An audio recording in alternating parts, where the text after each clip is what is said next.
thanks to OK Jersey. They're your go-to for the 2026 World Cup and an incredible retro archive. They got decades of iconic league classics, from legendary 90s designs to the rarest club heritage kits. Whether it's a high-performance player version or a timeless vintage look, prices start at just £15, 4.5 Trustpilot rating and fast shipping.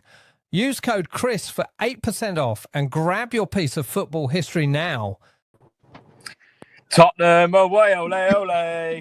I'll tell you what a fantastic night. What a fantastic night. Welcome back to the channel and welcome back to another edition of the Spurs Chat Podcast.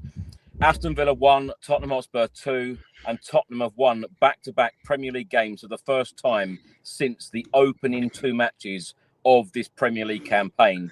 Spurs have picked up more points in their last two matches, 6, than in the previous 14 Premier League games combined, and that was 5. I'll tell you what, Roberto De Zerbi certainly enjoyed that one this evening at Villa Park, and so did we. The Tottenham Hotspur fan base inside Villa Park this evening were absolutely superb. And the most important thing is we have 3 Premier League games left of this campaign, and Spurs are currently out of the bottom 3. We have a lot to discuss. We have 4 smiling faces on this episode so far. I think it's only going to get better. Now, we're live on YouTube, live on X and Facebook. Please do get involved. Let us know what you made of tonight's performance and result. Back with us is Craig Dearman. Craig, how are you? Oh, I think that's Gary Maloney down there rather than Ricky Norwood, actually. It looks more like Gary. Well, no, he's got his clothes on. Right, okay. Yeah, do you know what? Just buzzing, absolutely buzzing. We was down and out 2 weeks ago. We was, the amount of podcasts that we've done, especially me and Ricky, where we've come on here week after week after week, just down, feeling like that's it. And then they drag you back in, don't they? But the way De Zerbi's got this team believing and performing again is just simply remarkable. It's a sight to behold, actually, and I know we'll get into it, but we're in a place I never actually saw this coming. Even under De Zerbi, I thought if he'd had longer, I just wasn't sure we was going to see it. Wasn't sure he had enough time with all the injuries and everything else. But wow, what another performance! 2 wins back to back, the first time since the beginning of the season, which is just incredible to think about on its own. And yeah, it's just fantastic.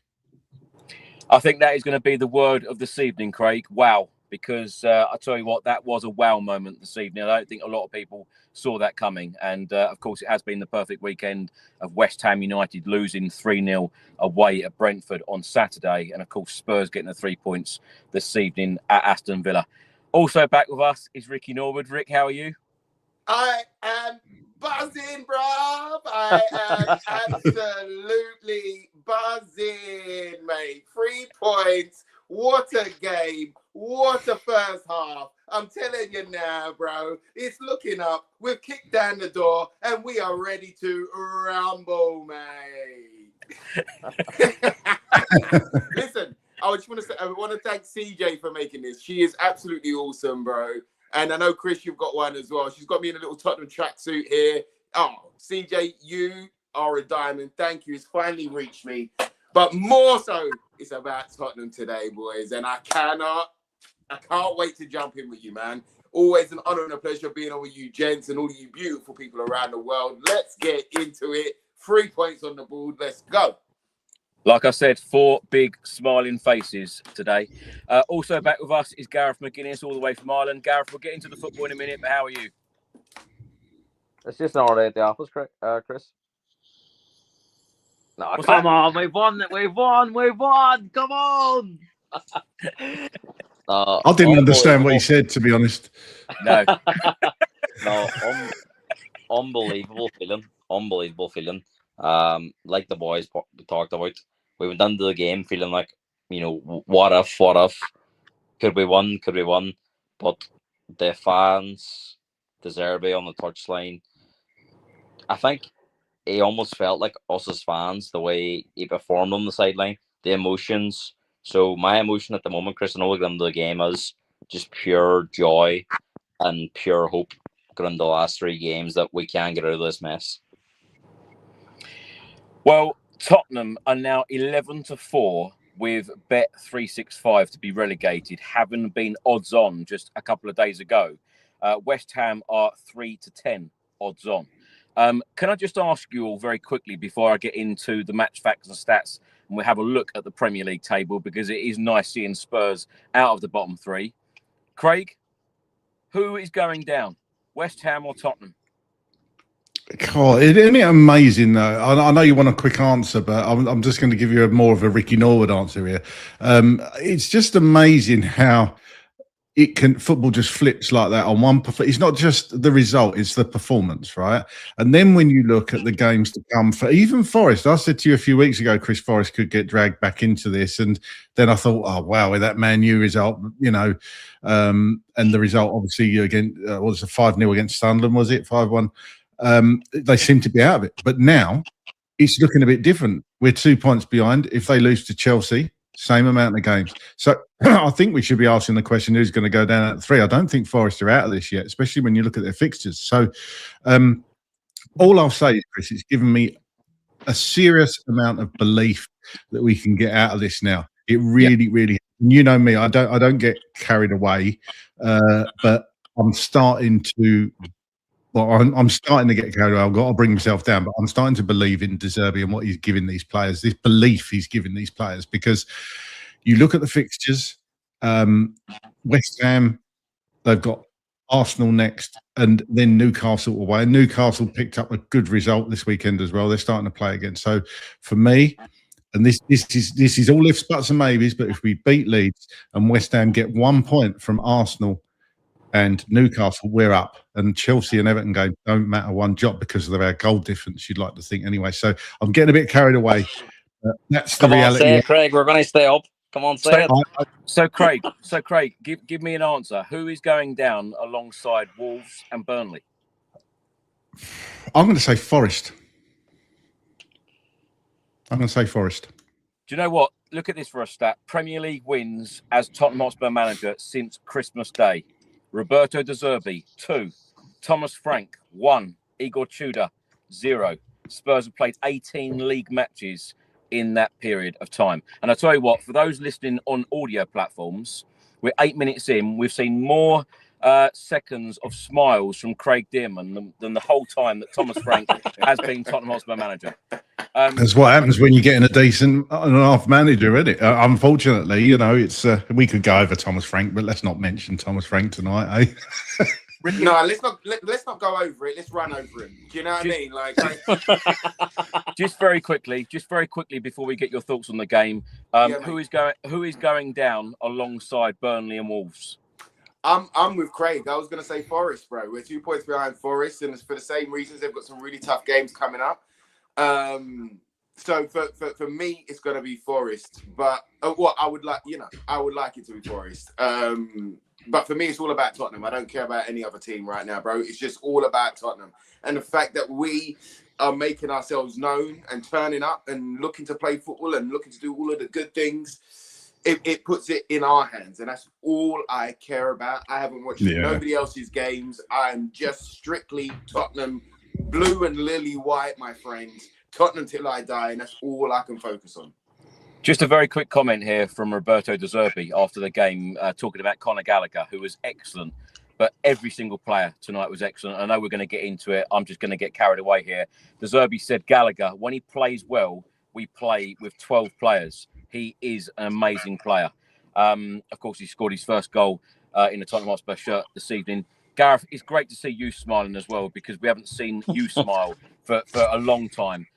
Who's getting relegated alongside Burnley and Wolves? You haven't seen me smile since Bilbao last year. True. So that is about the tall and short of it. Look, I'm going to give a similar answer to Craig. I know you want a straight answer, Chris, but for anyone that obviously watches the podcast, you mentioned the word, Craig. Wow. That was the message in the group chat. No one expected that kind of performance. But Chris, you should do a montage if we do stay up of all the things we spoke about on the previous podcast, because we did say that it was going to take a wow moment for Spurs to stay up. Probably a one at Villa or a one at Chelsea, and we've got that one now. So the belief now seeps into, we can stay up. I always say, and I think Craig spoke about it the last day on the podcast as well, that in these relegation dogfights, you do get the odd sort of crazy result, and nobody expected that tonight. Not just the result, the performance. 2-1 was a good result for Aston Villa of how well Spurs played. So to answer your question, I know the boys is forced, but I do still think West Ham now are very vulnerable. The fact that they've got Arsenal at home, who were very, very good at the weekend, unfortunately, and Newcastle away, the last home game for West Ham, going to Newcastle will be a tough ask. So, it's feasible to think that West Ham don't get anything in the next 2 games. So I think West Ham now are the most vulnerable team. We've got a lot to get into, but as Gareth, touched on there, we've got 3 Premier League games left of the campaign. 2 of them are at home. Next up is Leeds at home, and then Chelsea away, and then followed by Everton at home on the final day of the season. Now, Spurs have been good travellers this campaign. I know we've had 3 managers, but we have been good travellers because only Arsenal and Manchester City have picked up more points in the league this season. Arsenal 33, Manchester City 31, and Spurs 26. Of course, we have only won 2 times in the Premier League at home at the Tottenham Hotspur Stadium this season, and that was against Burnley and against Brentford. So, we need to pick up points as well. We can't get carried away at this point because these results and these types of performances do need to continue if Spurs are going to be in the Premier League for next season. But what a performance it was, an all-round performance from every single squad member today. And like the guys have alluded to as well, Roberto De Zerbi, what a passionate guy he is. And he absolutely loved that moment. I'm going to play that clip in a second. But let's have a look at the Premier League table. Spurs are now 17th, 37 points from 35 games. West Ham, of course, slip into the bottom 3, 36 points from 35 games. Their next game is Arsenal at home at the London Stadium. Now, let's get into the match facts and stats here. Aston Villa 1, Tottenham Hotspur 2. Conor Gallagher, as I said earlier, with his first goal in a Tottenham Hotspur shirt after 12 minutes, and what a strike that was. Richarlison doubled Tottenham's lead after 25 minutes. And Buendia with the only shot of the game from Aston Villa in the 96th minute. Now, the match facts and stats here. Aston Villa with 45.5% of the ball to Tottenham's 54.5%. XG, Aston Villa 0.31 to Tottenham's 1.03. Shots, Aston Villa 5, Tottenham Hotspur 10. Shots on target, Aston Villa only with 1, Tottenham Hotspur 5. Total touches inside the opposition box, Aston Villa with only 7, Tottenham Hotspur 19. Goalkeeper saves, Martinez 3, Kinski 0. Aerial duels 1, Aston Villa 8, Tottenham Hotspur 5. Fouls committed 12 apiece, and corners 5 apiece. Craig, I'm going to come straight to you. Let's get your thoughts on tonight's vital win.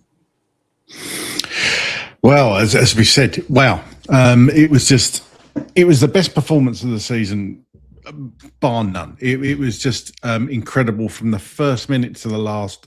Every single player, substitutes as well, they were just phenomenal tonight. They were at it. It seemed like we had 12, 13 men against Villa's 11 at some points in the midfield, which is an area of the team where we've been lacking in games this season. I mean, Gallagher, Paulinho and Bentancur, just absolutely phenomenal. I know obviously we've given a bit of stick to Conor Gallagher since he's moved to us in January, but he was just unbelievable tonight. He was everywhere, covering every blade of grass on that pitch, and he just didn't stop. I mean, fitness levels are absolutely phenomenal. Look, to a man, every single player, and the away fans, let me just say about the away fans, we could hear you on the television tonight. It was just incredible. It was almost non-stop, out singing the Villa fans. And look, after that second goal went in, I don't know if you saw it, Chris, where you were, but the Villa fans leaving after that. Oh yeah, and that would you know, that would have given such a boost as well. But it was just a professional display. There was a bit of swagger in there. There was a bit of arrogance as well, which I like to see. It's almost a bit of De Zerbi arrogance you see with his teams. Confident on the ball. He's made these players believe within 2-3 weeks that they are decent players and they are a decent team. And it just goes to show, doesn't it, that, you know, you get a decent manager in, the right manager, and it will have taken a few weeks for these players to start believing again. And, you know, we're not there yet. We haven't got the job done yet. But if they play like that for the rest of the season, with that passion, with that determination, with that pride, with that energy, then we will get out of this mess that we found ourselves into, and we'll finally be out of the relegation scrap and the conversation, hopefully, for that last game of the season against Everton. Hopefully we're out of it by then and we haven't even got to worry. Hopefully it don't go down to that last game. And then obviously we'll be doing many a podcast where questions have to be asked in the summer about what went wrong this year and who's to blame and blah, blah, blah. But that's a discussion for another day. Today's performance by all the boys was absolutely phenomenal and I thoroughly enjoyed every minute of it. Craig, who would you give player of the match to? Oh, Conor Gallagher, without a doubt. I mean, Bentancur, for me, close behind him. Obviously, he went off. Led to believe he's actually okay. He did go off limping, but apparently he's okay. But Conor Gallagher, just as I say, I covered every blade of grass. Great goal as well. Great touch, great finish, which we'll come on to. But, yeah, thoroughly deserved. Craig, before we move on, I just want to ask you, because I felt that it was very, very clear, particularly in today's performance, this evening against Aston Villa, when I asked that regular question, especially when a brand new manager comes in, who has he got the most out of? Who has he improved? You can see a mile away that he has improved a number of players just in this short amount of time that he's been at the football club. Yes, absolutely. And there's little tweaks he's made, you can tell. Porro wasn't going forward as much as he perhaps would have done in the past. And there was a couple of times when he drifted. I was actually saying he needs to stay as a right back for now, when just in that second half where Villa were getting a little bit more possession, is like, just stay in your formation. I'd imagine De Zerbi, that's what he would want. And we handled it well. Porro handled that well. And you can see little patterns where Richarlison's looking around left, right. When do we press? Let Martinez have the ball. If he wants to go along, the centre-backs will mop up any headers. And then as soon as he releases it, if he releases it into a defender, then they go. And it's almost like being under like a Poch team or an Ange team, where they're waiting, and then they all go and they press. And that's what you get. We won the ball so many times high up the pitch tonight from the pressing, which we never really saw under Frank. We didn't see under Tudor. And it was just great to see Spurs in control of the game. This wasn't a lucky result. We've all come on here and said, look, we don't care how we win. We just want to get the points on the board. But tonight we got a performance as well, a performance which is going to breed confidence. So it's just so good to see us in this position. For those of you listening on audio platforms, please do check out the YouTube version, because I've played this video here while Craig has been talking, and you can see what it means to the fans. You can see what it means to this group of players, and you can see what it means to Roberto De Zerbi. And I tell you what, it has been a really, really fantastic night this evening at Villa Park. Ricky, let's come to you. Let's get your thoughts. Mate, for me, wowza. I think we put all of the good things together today. You know, that performance against Brighton, where we was pushing forward, we were scoring goals, we was creating. You could see that in the first half, but also like in the second half today, you can see like the game management side. Now, Wolves, we was a bit nervy trying to hold on for that win in that second half, but today it was about management and their confidence, their belief, the grit, the fire, the fight. There was so much in that team, but they believed in each other. They worked together as a unit. You know, they were there for the fight. And, you know, when it comes down to Spartans, I don't know if you've seen the film 300, but you have to look after your man to the left and your man to the right, and he will do the same. And I felt like that with the whole team today. I felt like the team, you know, the last couple of weeks they've been talking about being a protagonist, you know, being on the front foot, dictating play.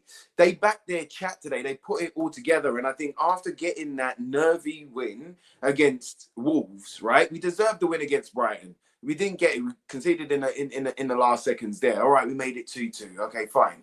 We got the draw out of it. That Wolves game, it wasn't the greatest of games, but it was a win, and we needed that win. Today, I felt that it all came together.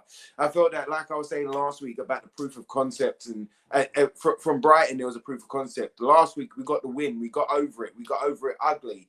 And today, you know, especially with this week, right? Especially with this week, Xavi going down for as long as he's going down, and big up to Xavi, back in the gym. He's not crying. He's getting back up, and I love that type of attitude. It's going to take a little while, mate, but we're with you. And then losing Solanke, and those two can be another punch in the gut. And we've had punches in the gut every single week, sometimes from the game, but more so from the stories in and around Tottenham. Whatever the madness that is happening around Tottenham always seeps in.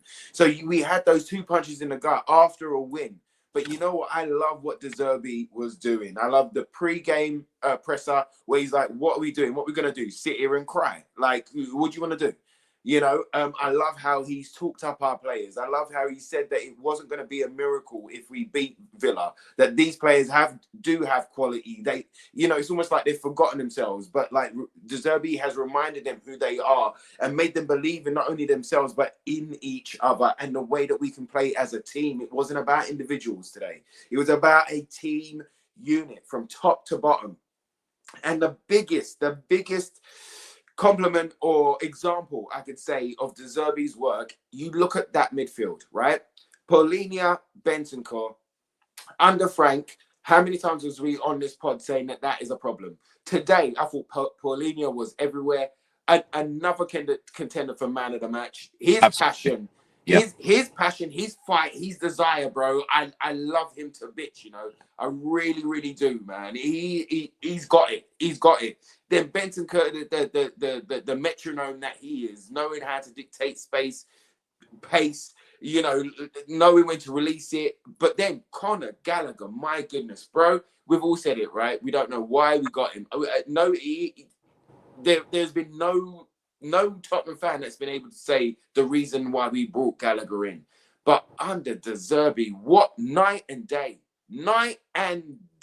And he has grown in belief. He has grown in his confidence, and he has grown in his way to express himself on that field. That goal today was sublime, mate. It was sublime. And if you're still questioning De Zerbi, well, look at Kolo Muani. Kolo Muani, the whole season, we have argued for better or worse. Sometimes doesn't look like he's on it. Sometimes doesn't look like he wants it. Like he's almost just kind of using Tottenham to get to the World Cup and you know, in and out sort of thing. But he was about it today. Now, look, yes, a couple of the passes, a little bit wayward, a couple of the shots, a little bit wet, but he was on it. He made himself available, and he cared, bro. He cared. This is a lone player that's had not of the greatest of seasons. You know, if we as Tottenham fans see him on the starting lineup, the majority of us do the sigh of doom, right? Ugh. Right? You do the sigh of doom and then try and work out and hope for the best. But he has got a different, he's brought out such a different way and such a different fight and want and belief in Kolo as well. You've seen how De Zerbi has spoken about him in press conferences. He's gone in there. De Zerbi is a proper Tottenham manager. He has spoken to every single one of those players, got them to believe, got them to wake up, got him to just go, you know what, forget the crying, forget the feel sorry for me. Let's go be the dictators of our own future. And my goodness, did we get that today? Do you know what I mean? Like, we got that today. And I'm so happy that has happened. That is another proof of concept. If that doesn't give them a massive boost going into Leeds, I don't know what will. We've put the pressure on everybody else, including Forest. Put the pressure on Forest, put the pressure on West Ham. The argument was that West Ham and everybody else playing before us put the pressure on us. Well, we've flipped the script today. We have flipped the script today. The pressure is now on them. And you know what? Do what you got to do. I just know that we are now in the fight. We have now woken up. We have now started to play football. We started to play with patterns of play, attacking play. We started to play with traps. We started to trap Villa. Villa had nothing. Look at them stats again. Do you know how many times me and Craig have seen 0.012 XG on that? Do you know how many times we've seen no shots in the first half? Do you know how many times? And you look at those stats there, man. My goodness, night and day. De Zerbi, wowzer, bro. I can already feel it from your presence, what you say in a press conference, the messages that you're putting out there. We can see a massive night and day display from the whole team, But you look at that midfield, you look at Colo, and you go, all right, we've got a serious manager here. And the boys repaid his belief. The boys repaid our belief. The boys, they repaid their own hurt this whole season. They put it into that, and my goodness, Gallagher, wowzer, just wowzer. Now I know why we bought you. And I'm happy that you're wearing a Tottenham shirt, because today I think you announced yourself. There's been times where it's like you've had a good game, yes, but like today I think you announced yourself as a Tottenham player. So big up to them. I am absolutely buzzing. Again, big up CJ as well. I've had to shave, but it's a great likeness. But yes, mate, absolutely buzzing. I've missed this version of you and Craig, I must say. I really have. Me really too. have. We've been the grumpy Muppets from the Muppet Show, me and him. I'm telling you. Yeah. Waldorf and Statler. Yeah. That's what it felt like for ages. But let me just say again how unbelievable the away crowd were this evening at Villa Park. Like Craig said, they didn't stop all night long, and it was electric. It was electric from minute one all the way through to the very end. Even when we conceded that goal at the end, they did not stop singing, and it was incredible. A really, really good night. Let me ask you a quick question before you go on. Let me ask you a quick question. Go on. A couple of weeks ago, I can't remember what game it was, because we've been based and boiled in misery for so damn long. I think it was Forest, but I asked you, I was like, do you feel like the side has let you down? And you was like, yeah, Rick, I do, right? Not that they've repaid you, Chris, but how do you feel today? Did they live up to the standards? How did they make you feel, bro? Because you was in it for those 96 minutes, and my goodness, they put on a display today. So how do you feel, brother? Ricky, I did a couple of media interviews earlier today, and all I said that every single player needs to deliver. We need to see Cowlin deliver. We need to see Richarlison deliver. We need to see whoever plays in Javi Simmons' place, which of course it was Matisse Tell today. We need to see them deliver. Every single player deliver today. And I tell you what, the word that I'll probably use is I feel proud. This evening, yes. I feel really proud of the team. And I can't say that. I don't think for many games. I think at the start of the season, I could have probably said that away at Manchester City. I thought that was a really top performance at the start of the season. But, those stats that I read out there, we can't sit here and say that we have felt, proud of this squad, of this team. And tonight, I feel really proud of them. And like I also said, though, we can't sit here getting carried away, because we have to pick up more points in order to be safe. But what I also said, if we win all 4 of our remaining games, which of course we've won again, De Zerbi told us that we could win 5 out of 5. I'm going to go. Ricky, you also said that we could win 5 out of 5. A few of us on the podcast laughed at that statement, but it is now 2 out of 2 with 3 games left. You never ever know what can happen, but when you see a performance like that, why can't we take this momentum, and why can't we take, also what Craig said, this positive attitude, this confidence that Roberto De Zerbi has instilled into this group? I absolutely love it. I love hearing Roberto De Zerbi. He's an extremely positive guy. I know that he said in the press conference he isn't being positive, he is being realistic, which I also love, because he thinks that it is realistic that Tottenham should be winning week by week. And I love that. I absolutely love that. Yeah, it's not a miracle. It's not positivity. It's realism that if we wake up and do what we do, then of course we can beat anybody. I mean, my goodness. We haven't heard that all season, bro. But what I also said, if Roberto De Zerbi came in, before Igor Tudor did, then it could have been very, very different, and we might not be in this position now. But then, of course, we can say if Thomas Frank went out the door sooner, we might not be in this position also. So, but, we can't keep going on about the past. It is about the present. It is about the future. And we've now not got to focus on this Leeds game, which is going to be absolutely huge. It's at the Tottenham Hotspur Stadium. We've seen that Spurs, as the football club, they have been asking the fans to send in their flags, and they want a super atmosphere against Leeds, and we need to deliver again. The fans delivered, as I've said, on a few occasions so far during this podcast, but we need to be there again for the team in the remaining 3 games and support them all the way. Premier League survival, that is what it's all about. Gareth, let's come to you. Let's get your thoughts on today's win. You're on mute, Gaz. Yeah, I think the boys have summed it up really, really well. It was funny how I just can't stop thinking about Nigel Farage with that you're laughing now, no one's laughing now, about Ricky's 5-game prediction. I just can't. All I can see now is Nigel Farage on the bottom left of my screen. But what? Nigel Farage? Yeah, remember he says that that statement about you're laughing now, no one's laughing now. Oh, okay. Yeah. About the 5 games. It sticks out so much. But look, they sum up what the boys says, and they've says everything that we're feeling as fans. We've been crying out for a performance like that for a long, long time. I would probably say it's our best performance since Man City away last season when we won 4-0. The most complete performance from back to front, how we played. I mean, Chris, you says about the stats there.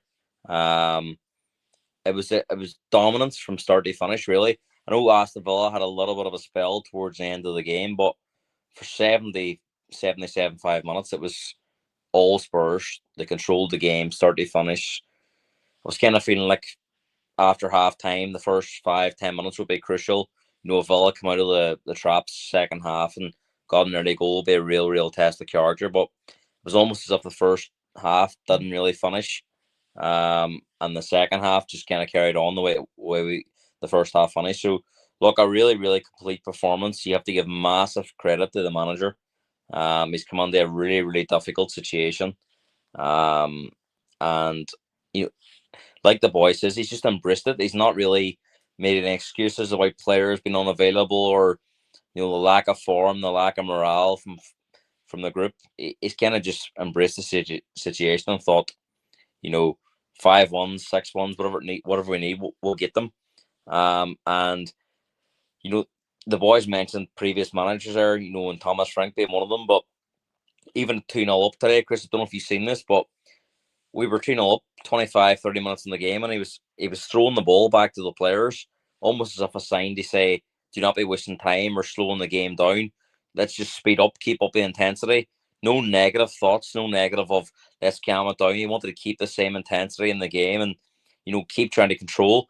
There was a stat come up in the second half on TNT that I think the first half we had 65% possession. And I know football's not all about possession, but they go to Villa Park and do that for 45 minutes. They pulled up a second stat in the second half. I think it's about midway through it. We had actually 2% more possession than the first half. So, there's not going to be many teams go to Villa Park and dominate the way Spurs did. So I think that performance in itself gives everyone connected confidence and belief that, if we turn up the next 3 games and play like that, it's going to take a very, very good team to beat us. And that's got to be the mentality moving forward. That, we says about it on last week's podcast after the Wolves game that, yes, it was massive that we won, but we wanted to see more of a performance like the Brighton game. And I think today, not just that we see the Brighton performance, we've seen the Brighton performance elevated. And that is a massive push. And, if you're a West Ham player or a West Ham fan or Nuno Espirito Santo watching that tonight, you are panicking, thinking that performance now sets a level of, if you're a West Ham, you need to think that if Spurs perform like that for the next 3 games, then we're going to have to do something somewhere. Spurs go to Villa Park and won convincingly. Like you said, Chris, of course, from the goal goes on at the very, very end, you get slightly nervous. But, 2-1 doesn't really tell the story of the game. Spurs were worthy of a 2 or 3-0 win tonight. So it sends shockwaves around the Premier League. And Chris, I always kind of reference that a lot of my friends are United and Liverpool supporters. Every one of them said tonight to me, "What a performance by Spurs! Where did that come from?" And I always say, rival fan reactions. And look, Chris, we come on here and we try to be as sort of impartial, and of course we're Spurs fans, but we always want to give credibility, and we only come on here and say mad, crazy things. But every one of those says to me, "What a performance by Spurs!" So that tells you everything about tonight. That that them players really earned their Spurs tonight, as we say. So massive credit to the players, massive credit to the manager, and if we repeat that over the next 3 games, it's hard to see a scenario where Spurs do go down. Gareth, Roberto De Zerbi does deserve a lot of credit, doesn't he? Because he's only managed us for 4 games, and we can see instant impact.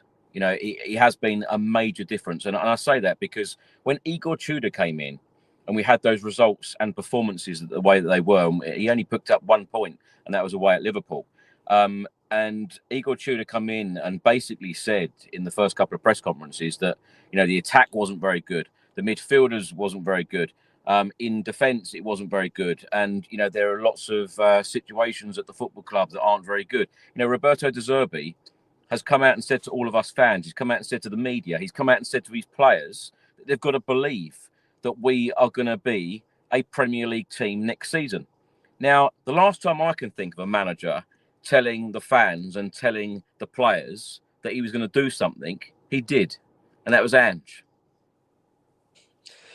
Well, I mean, that's it. I mean, there's always that kind of. Go on, Ricky. What do you want to say?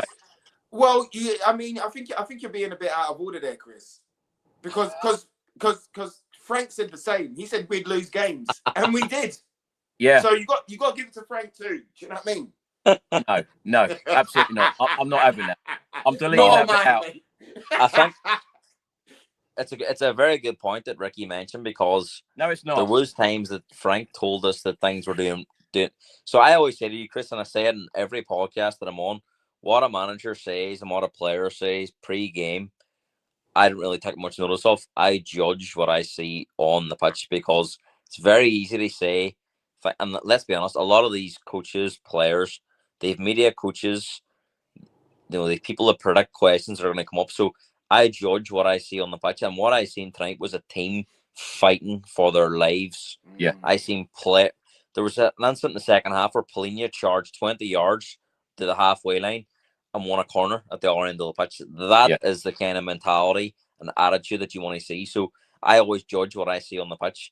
And what I would say is, and I've seen it from, I think it was the second game of the season with Polina, he won a tackle in the Man City box and he celebrated.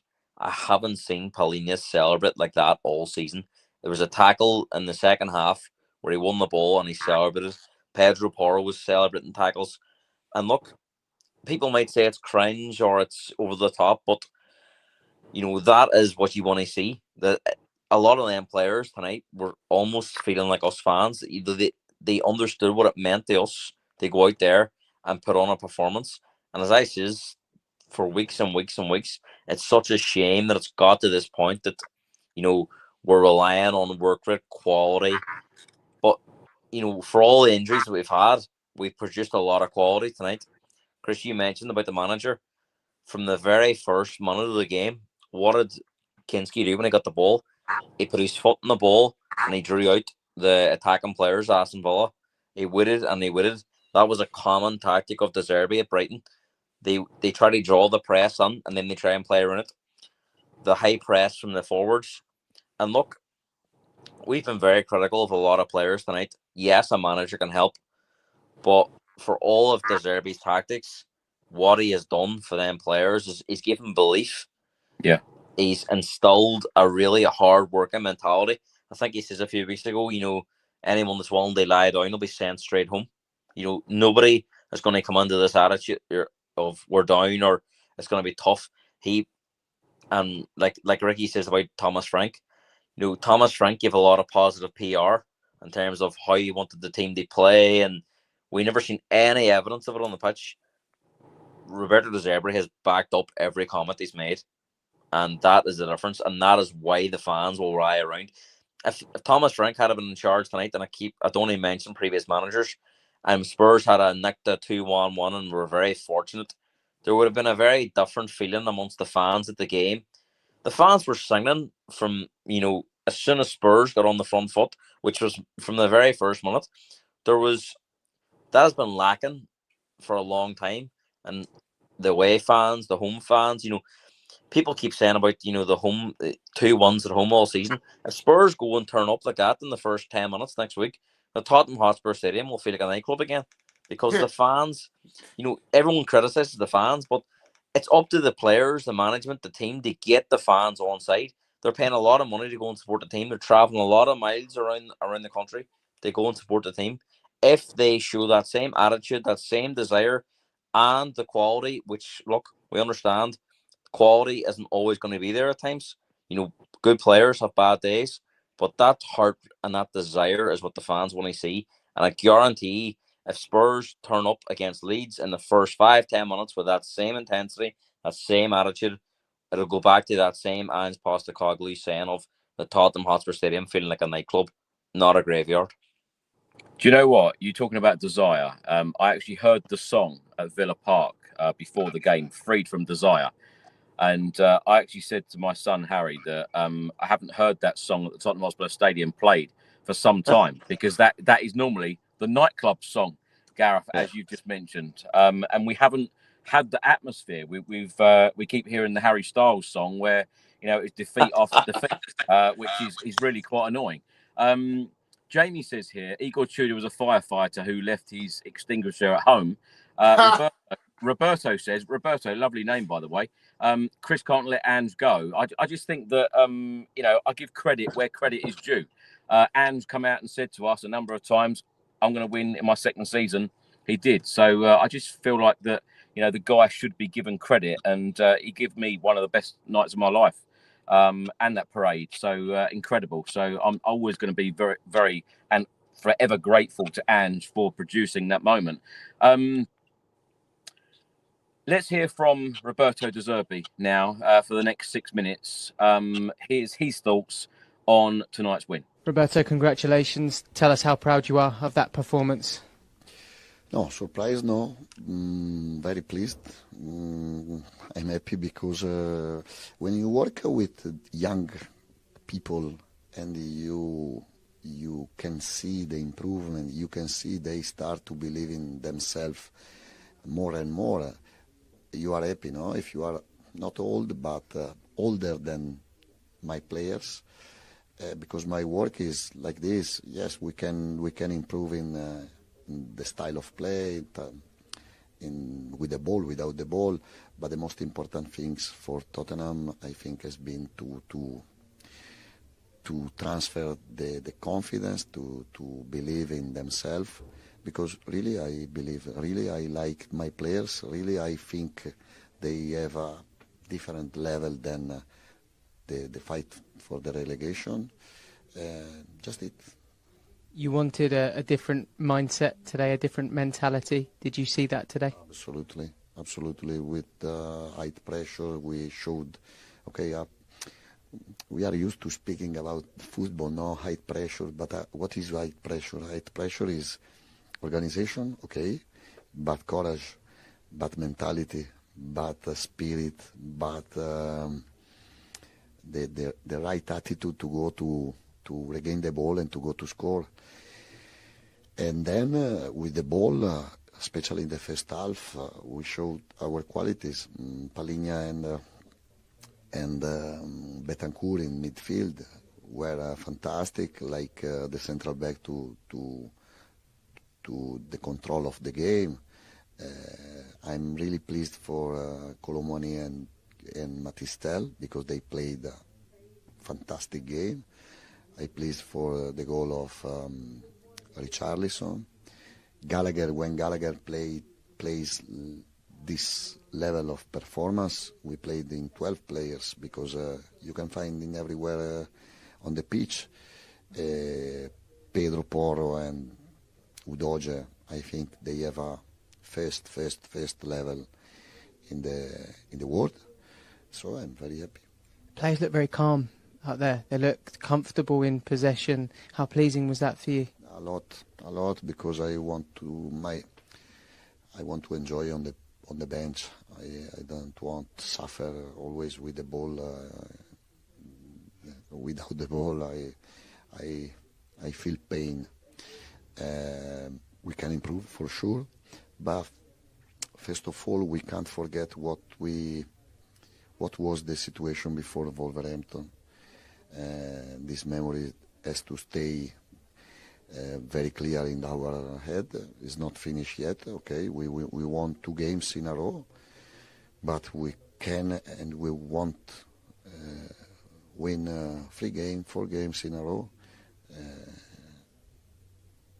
Can I just go back to your midfield? Connor's work rate, Rodrigo just so calm on the ball, but also João, the way that he makes those challenges and breaks up play. It felt like the balance in there was magnificent today. Yes, with the ball we were fantastic. Without the ball we were fantastic as well. And then the blood, the balls, the character, the passion. And I love this type of players because the qualities of the players are not enough. The physical qualities are not enough. If you don't put something of yourself, of passion, of value, now you can't do nothing in football. How are the fans for you today? Fantastic, and we would like to make them happy Monday night. You've got a bit of time now. How much are you looking forward to watching your team play again? Because you can see the fire, the passion that they have. You must be so excited to watch them play now. My life is to watch this game. My work is to watch this performance. But not because we won the game, but for the qualities of the ball possession, of the play. But more and more for the passion, for the spirit, for the like I said yesterday, to silence the voice with pride, with dignity, because now we have to start for the pride, for the dignity, for our value. Just finally, Roberto, what will this win do for that group today? I think it's important for our confidence. It's important for to believe more in what we are doing. For the fans, like the fans said, together until the end. More important than the table. Because the table today, yes, 1 point more, 2 points less. Okay, it's better 1 point more for sure, but it's long. It's still long the season, and but the most important is to show we are Tottenham. This is the Tottenham. The Tottenham true is in Villa Park today. Craig, let's come to you on Roberto De Zerbi's comments there. He is certainly a very, very happy man this evening. And I must say, it's the first time in his 4th game that the Spurs fans actually sang his name on a number of occasions. And he absolutely loved the moment at the end of the game. Yeah, and you can see he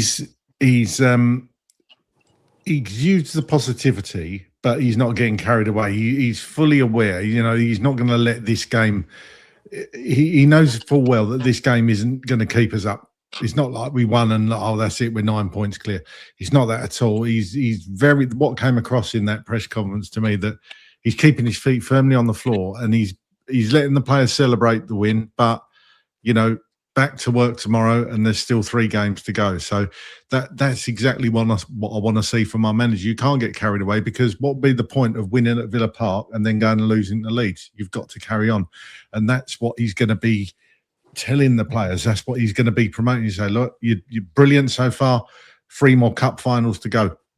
So he just exudes that calmness But he's obviously instilling into this group something that they've been lacking and they haven't had for the last year since Ange left, really, let's be honest.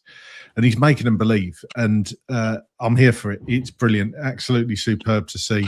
And, you know, get the crowd behind us against the Leeds team that are safe now, you would imagine. I think they probably are mathematically safe now, aren't they? I think Leeds. So you would hope that, well, I wouldn't say Leeds need to take their foot off the gas for us to win. After you put in a performance like that, you can beat anyone. But you would hope that Leeds will be coming to our stadium. They've only got to drop a couple of percent, take the, you know, and we've got it. So we're going to be going for it. We're going to be being encouraged and just that mindset De Zerbi is going to be giving to these players. You can see it. You saw it tonight in droves, and he's not going to let them drop off, is what I'm trying to say. And it's just really good to see.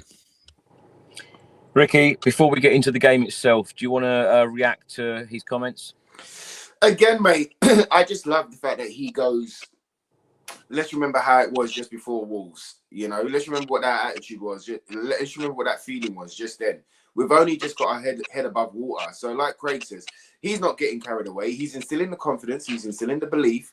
He's instilling the care, you know, to care about the shirt, to care about winning, to care about the fans, to care about everything that we invest in this. It's not just money that we invest into Tottenham. We invest our hearts and our heads and our time and our blood and our sweat and our tears, you know.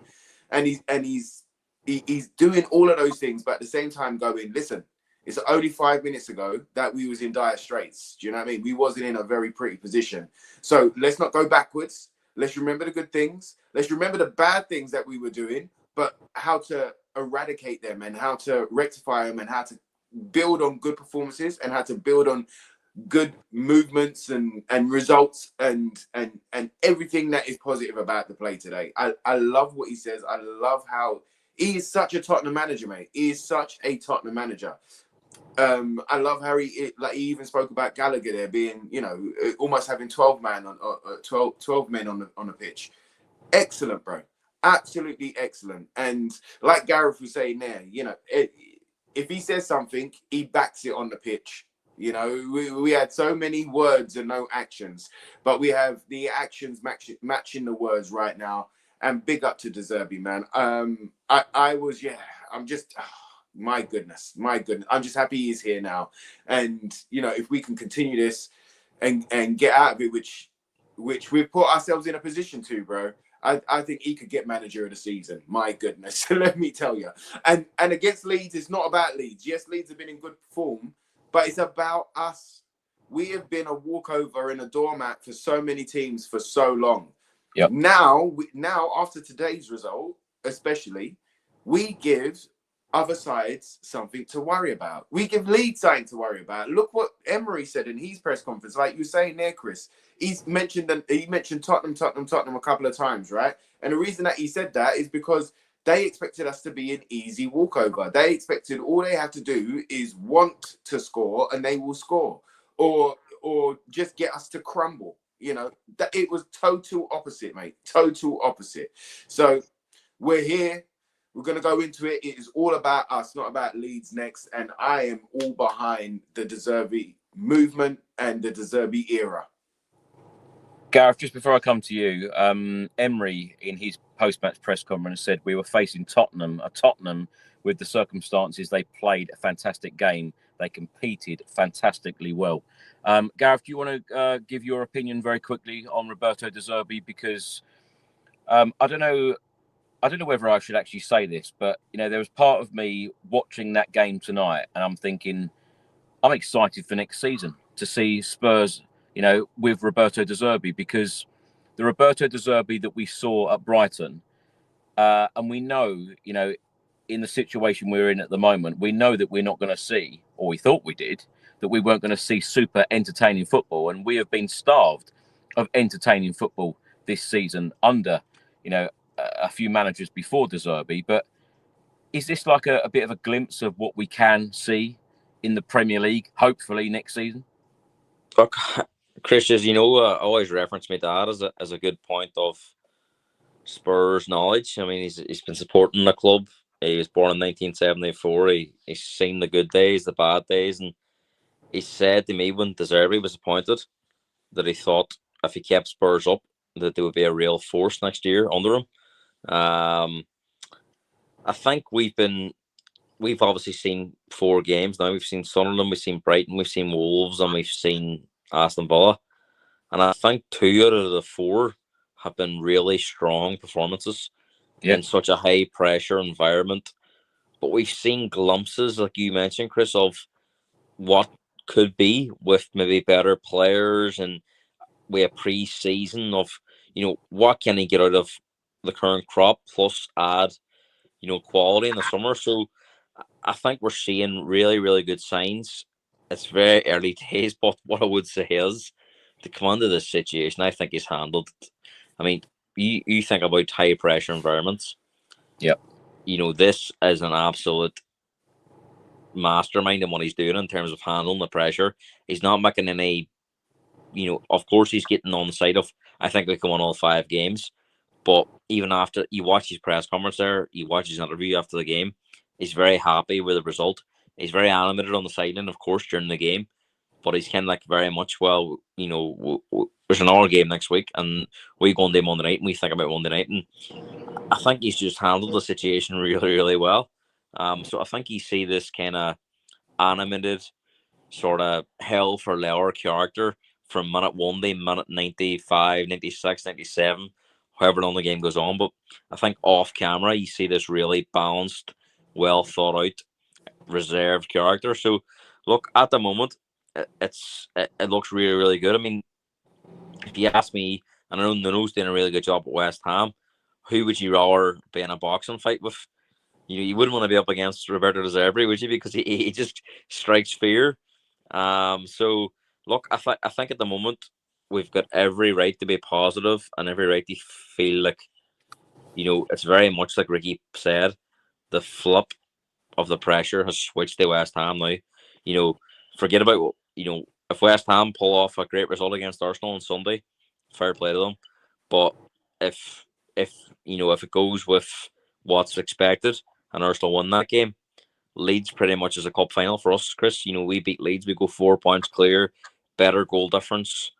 West Ham, if they won two their last 2 games, they even touch us. So, that will be a massive ask for them. So I think now Leeds becomes very much a winner takes all in our scenario.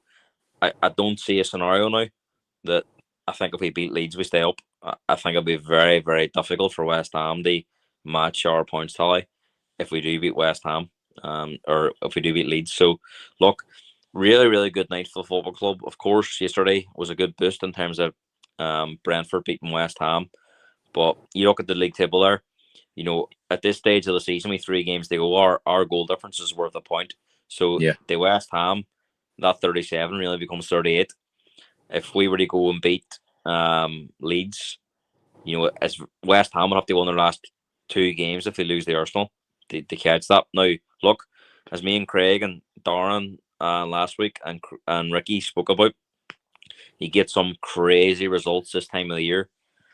I think if West Ham are going to stay up, they need to beat Arsenal next week. So, obviously we don't play to the Monday night, but West Ham, in my opinion, have to beat Arsenal at home next week. They swing it back in their favour again. So, look, if it goes like we expect it to go, then very much so, going to Monday night, we beat Leeds, I think we stay up. So, we're not out of it yet, as the boys pointed out and as De Zerbi pointed out. But I think if we can beat Leeds, then Chris, what you mentioned in the question there about next season under De Zerbi, it could become reality in terms of a pre-season, some good recruitment. A lot needs to happen at the football club, and we'll come on to that maybe at the end of the show or maybe at the end of the season podcast. But a lot needs to change behind the scenes. But I think we've got the right manager. They move us forward.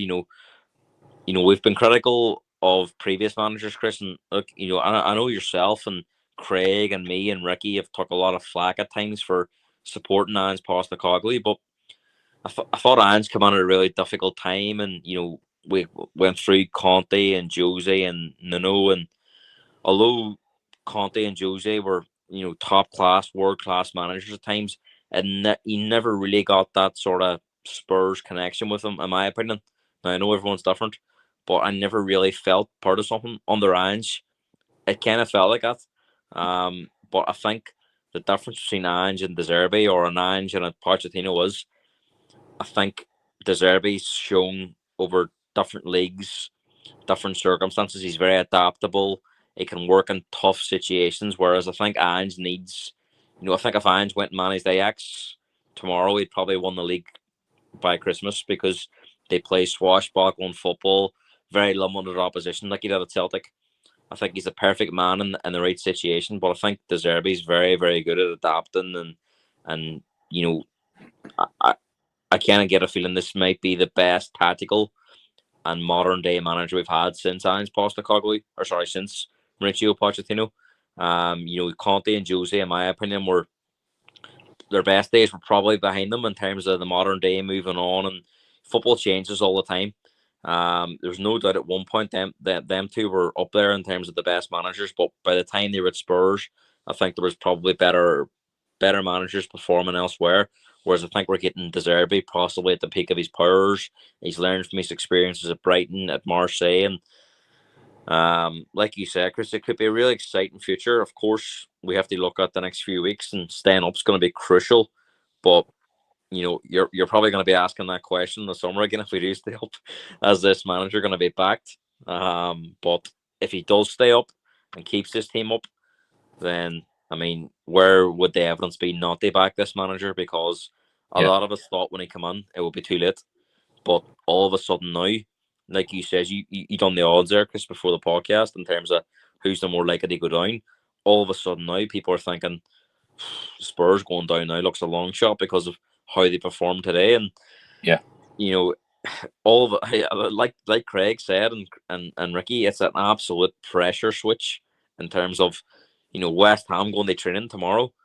They're all sitting down for breakfast and going, "Oh my God, did you see that Spurs result last night and how they played?" And I'd like to point that out, Chris, before you move on to Craig again. But it's not just the result; it's the performance that sends shivers down West Ham in terms of how we performed tonight. This isn't just a freak result or a. We talked about a wow moment in terms of. I says we'd have to win at Villa Park or Stamford Bridge, in my opinion, to stay up. We've got that one at Villa Park, but never in my wildest dreams did I think it would be going to Villa Park and absolutely dominating the game like that. That sends a message out that West Ham will be, obviously they'll be nervous, they'll be agitated by that result, but they'll be now thinking that we may have to win our next 3 games to stay up, because they will be backing on Spurs. They'll be thinking Spurs can definitely beat Leeds. Chelsea are obviously in a difficult situation, and then Everton at home in the last day of the season, who may not be playing for anything. So it's just a massive change in what has been predicted. And I've looked at all the Sky Sports pundits' predictions this week, and LLL for Spurs. You know what? Spurs have been so criticised in the media, and rightly so. But there's been a lot of the media too wanting Spurs relegated. So we have stuck 2 fingers up tonight, and that because we're a massive club, and I cannot wait to see the reaction tomorrow on all the media platforms of Spurs' performance, because they deserve so much credit for that tonight. Well said. You know what else, Chris? Just the last thing on De Zerbi, as guys were speaking now, I just remembered it there. What I really like about him as well, bro, is he says what he doesn't like. He could easily lean into all of the positive, the win, the goals. He could lean into all of those things. He said in the press conference, Wolves, he didn't like the second half. He didn't like how we kind of lost that momentum and we lost that press. Today he didn't like the fact that we scored, that we conceded at the end. So I love that he's holding the bar high and holding those boys to a higher standard, because that's the standard that they should be playing at and where their heads and their hearts should be at. But he's holding it to them. You know, we got criticised as a fan base for holding Tottenham to the standard under Thomas Fraud. So it's like the world of difference is amazing, bro. And I just want to highlight that as well about De Zerbi. It's not just about the good things that he says and highlights, you know, the goodness in the players that we have. It's when we've done something that he's not happy with that I like that he says, and he's happy to say it publicly and go, look, I saw that too. I saw that too. And I've got confidence when you say something like that, that you're going to rectify it in training, or you're going to look to fix that problem. I think that's amazing too, bro. Yeah. It's worth noting what Gareth touched on as well about the goal difference, because West Ham, their goal difference is -19. Tottenham's is -9. So it is quite a big difference there. And let me also say as well, I'm not sitting here getting carried away. Like I said at the very start, we can't get carried away. 3 games to go. These performances, results must continue to get Premier League safety. And also what Gareth mentioned about transfer windows and about the manager, etc. I'm sure that we will be recording many podcasts about the backing of Roberto De Zerbi in the summer, because like we've all touched on and like we've mentioned throughout the last couple of months and particularly this season, you know, major changes at the football club need to be made, because we cannot, if we are a Premier League team come the summer, we cannot be in this position again next season. 17th last year, yes, we won the Europa League, but sitting again in 17th spot. And of course, we have dropped down to the relegation zone before this evening. So we cannot be in this position again as a football club. Craig, let's come to you. Before I talk about the starting 11 with you, I just wanted to ask, and I wanted to get your opinion on Aston Villa's starting 11, because there will be some people, and I think that, you know, what Gareth mentioned there about the media, you know, when they're talking about this game tomorrow and when they're talking about Tottenham's, you know, big win at Villa Park on Sunday, there will be some people saying, yeah, it's because Villa rested players. It's because Villa are more interested in the Europa League. What's your reaction to Aston Villa's starting 11 this evening? It was obvious that Emery was rotating to a degree, 100%, and they definitely got their eyes on the Europa League semi-final, because obviously they're behind in that, aren't they? So they've obviously got one eye on that, and in a similar way that we had one eye on it last year. But it's still Aston Villa, and you would imagine those players that they did bring in would want to stake a claim for a starting berth in the semi-final next week. So, you know, yes, they were thinking about other things, definitely, but it's still Aston Villa. They've hit a bad run of form at the moment, but, you know, they've been good at Villa Park this season. I don't know what the stats are exactly, but they'd only lost 2 games, I think, at Villa Park all season, they said on the telly. Gareth, do you remember? Did you hear them say that? Something like that? They beat Arsenal at home, they beat Man City at home. So they're the top 2 in the league, and they beat them both at home. So they've got a good record anyway, haven't they? Yeah, so, you know, essentially. So, yes, there'll be elements of that saying, oh, Villa, blah, blah, blah. But you've still got to go out there. It's the old cliche, isn't it? You've still got to put in the performance, and we did. And we did what we had to do, and that's all that matters. I said that because I don't want anyone to take anything away from this performance tonight. 100%. Yeah.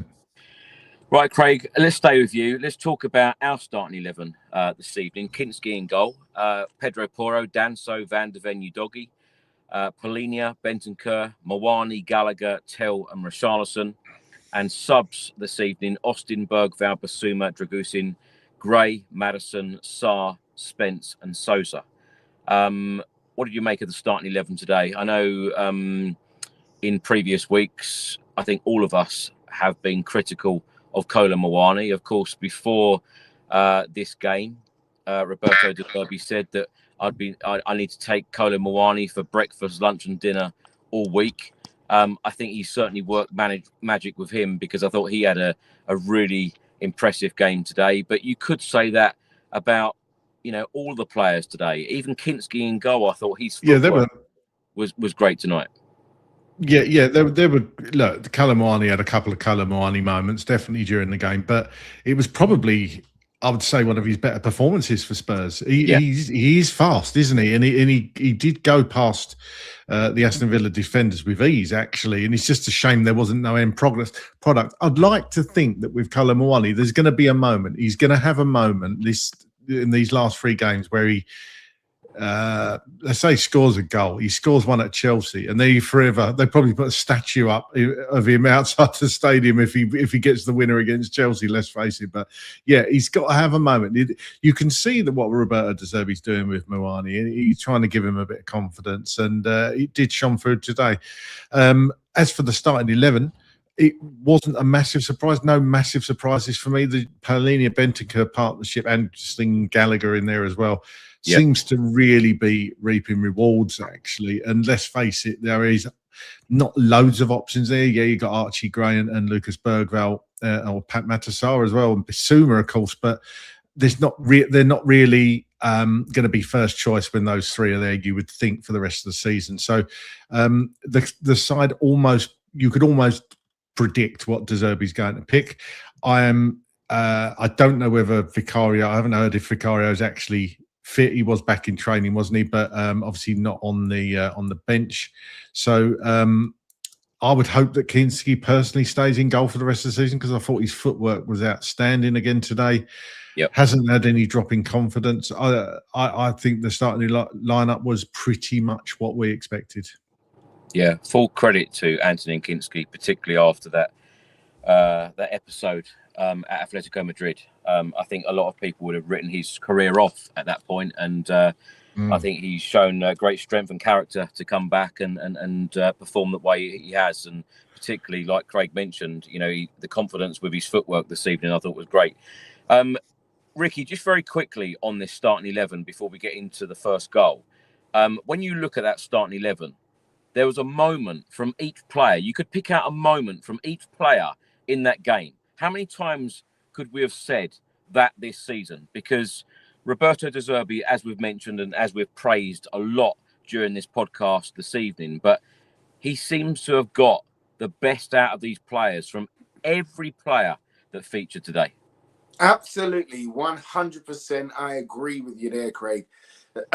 Chris, do you know what? It's just night and day, bro. It's night and day. These are the same players that, like I said earlier, we was being walked over.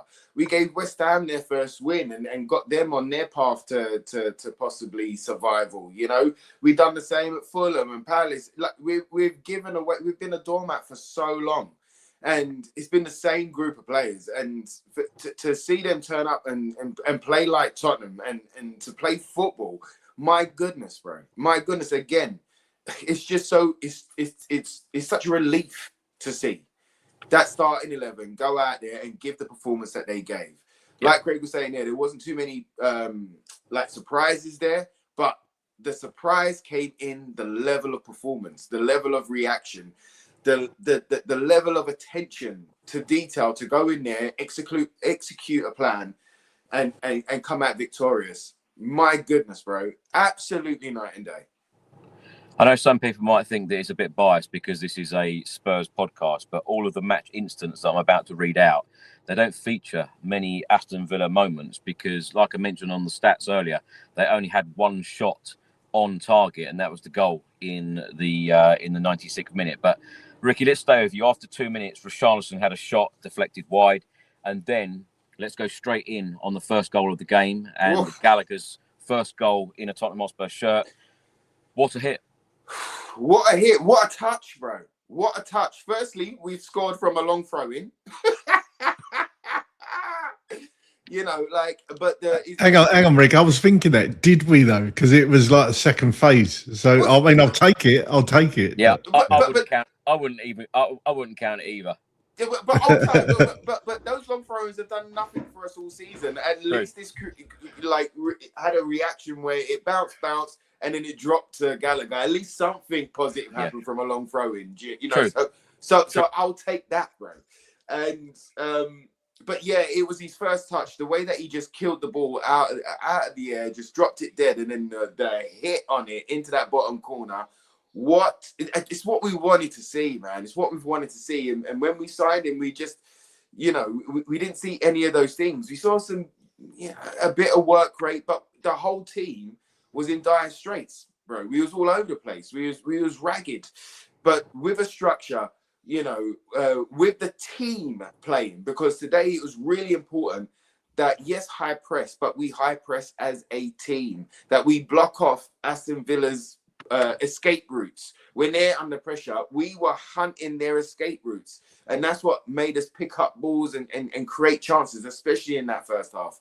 So well deserved that we started off this game and got that type of goal. It wasn't a tap-in. It wasn't a fluke. It wasn't a deflection. It was a proper touch, kill it dead, and then swing bottom corner. Beautiful way for Gallagher to announce himself as a proper Tottenham player. And I think that he's feeling a part of it now. And I think that having a manager again like De Zerbi that believes in him and that has been praising him since he's turned up, and that's wanted to see the Chelsea version of the Gallagher, that Palace version of the Gallagher. He's been asking for it and trying to eke it out of him. I think we saw that today, man. What a performance, but what a well-deserved first goal. Gareth, I know during this season, you and I have spoken a lot about Thomas Frank not wanting the Spurs team to have long shots. It's nice to see us finally having long shots from outside the box. Yeah, what was it, that masterclass that he did? He says about so many shots that come outside the box that don't go into a net. But that's like saying every lottery winner that you don't buy a ticket, you don't win the raffle. You try telling a millionaire that I love you that. have to buy a ticket to win the raffle. So if you sit out in every raffle, of course someone else will win, but you have to get involved in the raffle to be a winner. So it's pretty basic. Unfortunately, I know we've mentioned them a few times, and I know Ricky's gave him a different surname, but it just was never a Tottenham fit. De Zerbi feels right. Whatever happens between now and the end of the season, I think a lot of the Tottenham fans have seen enough. That can I just say, this isn't a dig at Thomas Frank? No, perhaps it is. I don't know. Why not? He damn deserves a dig. Let me tell you. I just think that there is such a contrast, and you have to mention it. Of course, and look, there's no doubt that Thomas Frank's next club, I would imagine it'll be at a different size of club, and that's not to say that we're Tottenham and we're bigger than anyone else, or but it just wasn't the right fit. I'm sure Thomas Frank's next club will be probably more suited to his style. I just don't think Thomas Frank, if he went on the Tottenham, but if he went to Man United or Chelsea, any of those clubs, and I know a lot of rival fans, we go, oh, United and Chelsea are bigger, but in terms of a club where you're expected to win more weeks than not and deliver, and not just deliver in terms of results, but deliver a style of play or a performance that's accepted by the fans. I mean, Chris, you mentioned it about enjoying watching Spurs. I mean, that performance tonight was not just unbelievable to watch, but so enjoyable. The way the players were taking the ball, the confidence. I think the interview you played earlier on about the De Zerbi, about the interview you asked them about the players seem to enjoy receiving the ball. We haven't seen players this season at all enjoy receiving the ball. It's almost been like giving them the ball has been put them under pressure. Whereas today we've seen players taking the ball under pressure and playing through it and creating opportunities. And there was a moment in the second half where I think we were under pressure at the back and we played out really well, and it resulted in the second half we nearly scored a goal. So look, that is what you want to see, bravery on the ball, and we haven't seen any players taking risks or any kind of bravery in terms of playing through tough situations. And I think De Zerbi is the right man to bring that into play, whereas under Thomas Frank it was very much conservative, safety first football. Let's just try and keep it tight at the back and maybe nick a goal in the counter-attack or a set piece. So at top clubs, you just don't get away with that style of football unless you're winning every week. And that was the argument when Josie was here as well. With Chelsea, of course they were winning everything at the time, but not a lot of Chelsea fans at the time enjoyed the football. They enjoyed the winning side of things. So I think De Zerbi brings a different brand and a different sort of feel about it. That, you know, like I said there, if De Zerbi, you know, if the next 3 games went really, really wrong, I think the Spurs fans have seen enough that if De Zerbi was staying on, it would be universally supported next season in the Championship.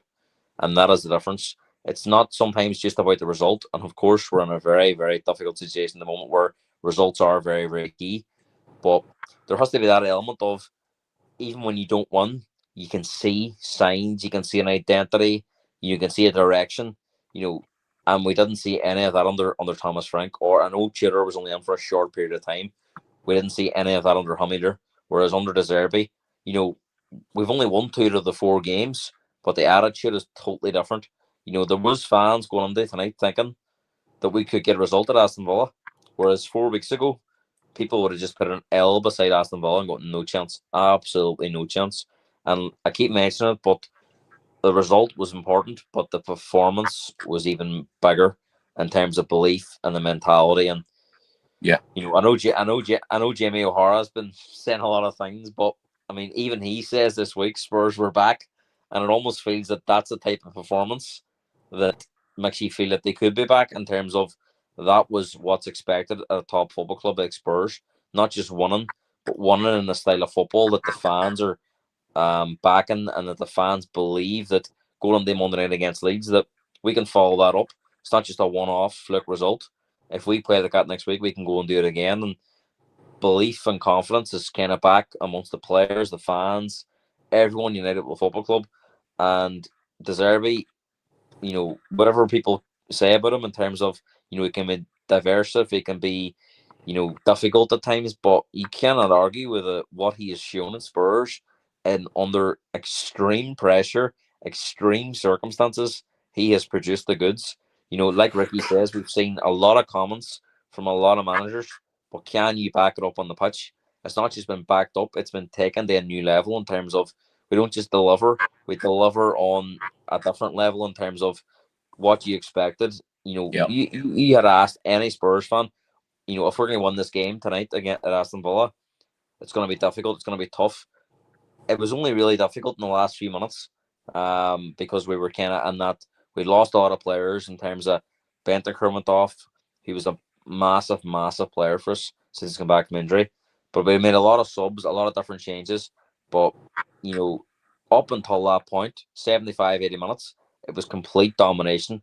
And we haven't seen that for a long, long time. So on tonight's evidence, it is hard to see a situation where it can't improve in terms of, you know, can we stay up? Of course, but back this manager, give him the funds, give him the tools, and we can go on, because that is as good as a performance as I've seen in a long, long time from the Spurs team. And I mean, Chris, you wouldn't have seen this, but the fans on the TNT done a really good job of showing the Villa fans to the Spurs fans, and you would have thought Aston Villa were the team in the relegation scrap, because the reactions, they were fuming, because they probably haven't seen a team come to Villa Park this season and dominate the way Spurs did. And that's not to come on here and say that, you know, we're this great team and we want to be as fair and as unbiased as possible, but you have to say what you see. And I've been very critical and took a lot of criticism on the podcast, as you know, Chris, of, you know, fans of, you know, being negative, but be negative because you have to be balanced on what you see, but be positive when there is positivity. And tonight was a massive, massive, you know, not just the teams fighting relegation, but almost like a sign that, you know, we're still Tottenham Hotspur Football Club, we're still a big, big club, we have a big, big manager, and, you know, we're not going to go away, we're not going to go down without a fight, and that is exactly what you've seen tonight. But it didn't look, it didn't seem like that for a while though, did it? And that's why No. we've got this fight back, and that's what's so good to see. Yeah, 100%. Yeah, well said, Gareth. And the performance, I think, you know, speaks absolute volumes. And like you said, there'll be West Ham United fans really, really worried, having seen that. You know, not just about the result, but like you just said, the performance was outstanding. Conor Gallagher on Instagram, talking about his first goal, has just come out and said, "Delighted to score my first Spurs goal tonight. So proud of this team, and support was again incredible. We are all one, Tottenham Hotspur." And João Palhinha has just come out and said, what this effing means. This is Tottenham. Well done, boys. Big, proud. Thanks for the huge support. And it's funny, Rick, isn't it? Yeah, was outstanding. Outstanding. Yeah. But it's funny, Rick, isn't it? You asked me how I would describe it, and I used the word proud. And both of these two have used that word as well. And I think it has been, a moment this evening of us feeling proud of this Tottenham Hotspur team. And that's how we want to feel, week in, week out. Craig, let's come to you. After 17 minutes, João Palhinha was very, very unlucky to not put Spurs 2-0 up. Another long shot, but this time it was a fingertip save from Martinez. Yeah, it's just that as Gareth said, the seminar from Frank on long shots paying dividends again. Well, technically he didn't score, did he? But yeah, Palhinha superb again. And do you know what I loved about Palhinha? And you saw it from Porro as well. I'm sure you've seen it. They won a tackle each, and they was like whacking the ground, celebrating. And people would say like, I can hear Roy Keane saying, "What's he doing celebrating that for?" But like that's what you want to see in the players. That's how much it means, just that. And Villa weren't a match for us today in that regard. We won the game, but the passion the players showed, it was so good to see. I'm so glad you brought that up, because how many times have we mentioned this season about we want to see the passion? We want to see the passion from the players. And so many people at so many times have come out and said that particular players, some people have said that the whole team don't care, but some people have actually picked out certain players and said they don't care, they're going to get the move anyway in the summer if Spurs are relegated.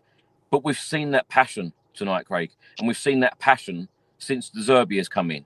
And one thing I also love about De Zerbi is that, no matter what problems he's got, i.e., certain players missing, i.e. Solanke, Javi Simmons, who has been, a big part of De Zerbi's team since he's come in at Tottenham, he doesn't complain when he doesn't have these players available. He just gets on with the job and, brings in, other players and tells them to do their job. And that's it. That's what they're paid to do, isn't it? Absolutely. And he's really turned it around. And you can, I don't know if you've seen the interview with Gallagher, but I think you touched on it, in fact, Chris, didn't you? You were saying, he's saying that how basically, I'm paraphrasing, but the players just basically love working with De Zerbi, and they've all got the utmost respect for him. You never heard that about Thomas Frank, really. You never heard that about Tudor. And he's had, 3 weeks? How long's he been here? 3-4 weeks?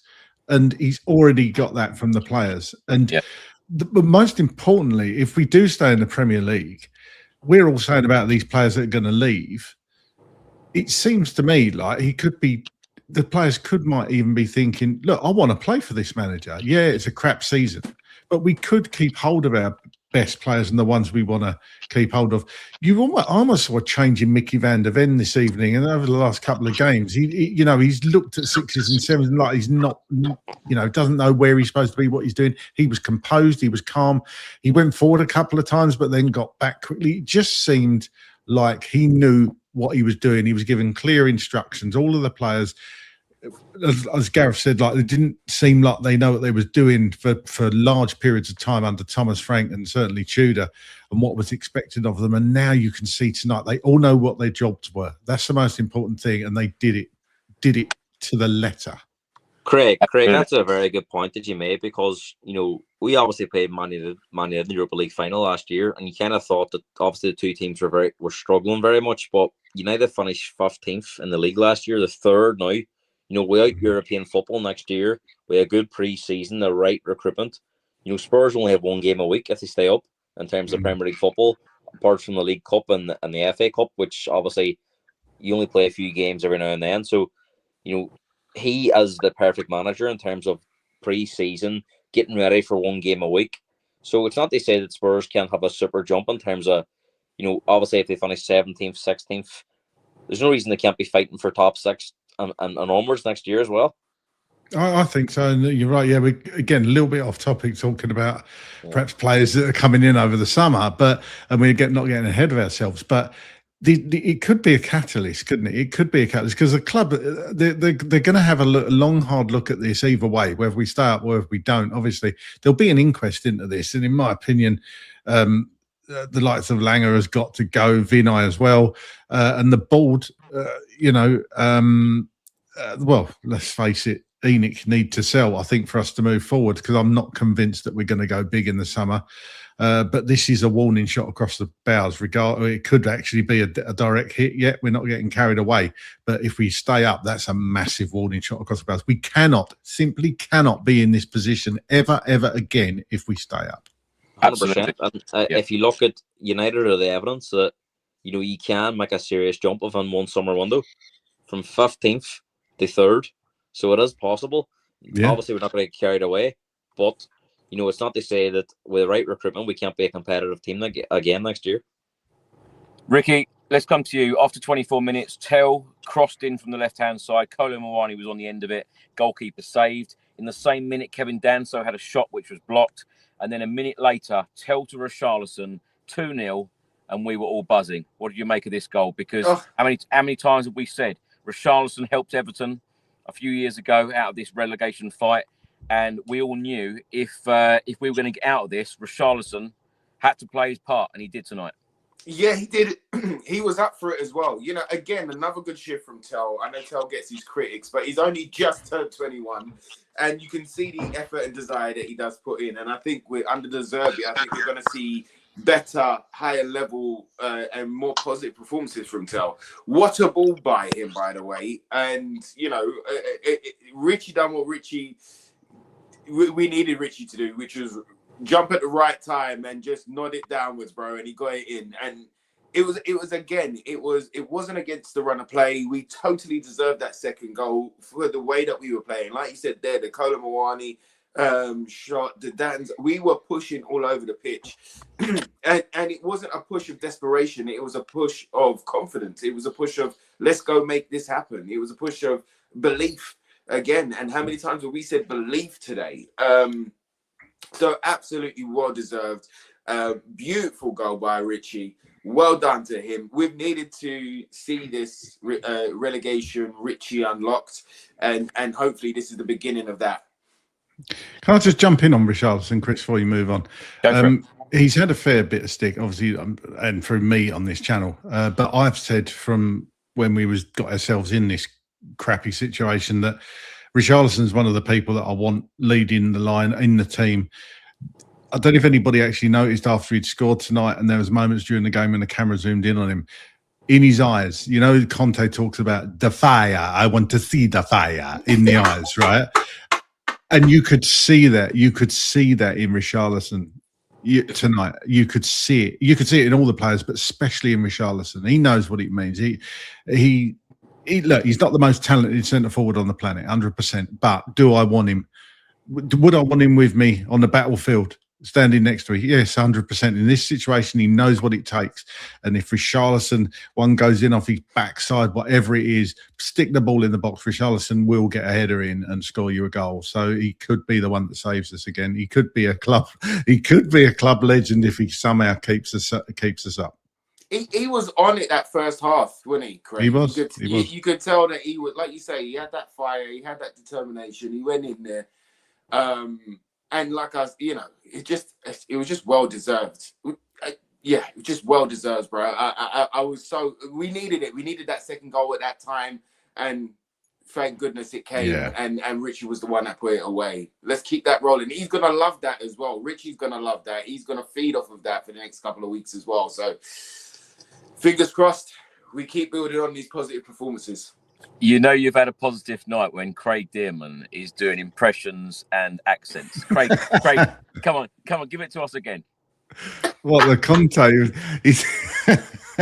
Darren Altman's going to kill me because I can't do it as well as Darren. He's going to kill me. He said, "I want to see the fire." He's different. Well, we certainly saw it.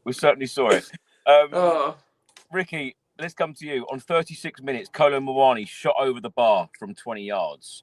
On 37 minutes, Cash tried to go in quite hard on Matisse Tell, and Tell literally skipped past him and shot over the bar. what did you make of Matisse Tell today? Because we heard from Roberto De Zerbi after Javi Simmons' injury, and he said that, I've got Bergvall and I've got Tell that can play in that position as well. We knew that, or it was heavily hinted by De Zerbi that Tell was going to start the game today in the press conference. What did you make of Tell? I thought Tell done well today. I thought both Tell and Colo done well today on the wings out there. What I find interesting is the reaction to manager. So, Thomas Fraud didn't believe in Tell at all. We saw that every time Tell would score or have a positive performance, he was on the bench quicker than you could say forward pass. Do you know what I mean? So, Tudor didn't really, it was very much the same, in and out of the team, didn't really give him much belief, didn't really back Tell. But you can see De Zerbi, who tried to sign him for Marseille, has come in and he's sprinkled the magic dust. And now Tell has a manager that knows him, that believes him, and that wanted to buy him at the club where he's at wearing a Tottenham shirt. And I think we're seeing that. And I think we're going to see more from Tell. I think we're going to, now that we know that he's pretty much starting for the next 3 games, that settles him down a little bit. But that also allows him, because he's not worried about competing, it also allows him to go, let me show everybody what I can do. I know I'm going to play, and you can just embed yourself in the system and in the mission. You can embed yourself in the tactics and do all of those things. And I think we're going to see better performances from Tell. I think we're going to see more crosses, more goals, more assists from him in these next 3. And I think we're seeing a really positive, happy reaction under De Zerbi. I think he feels inspired, he feels backed, and he feels believed in. Again, the word belief.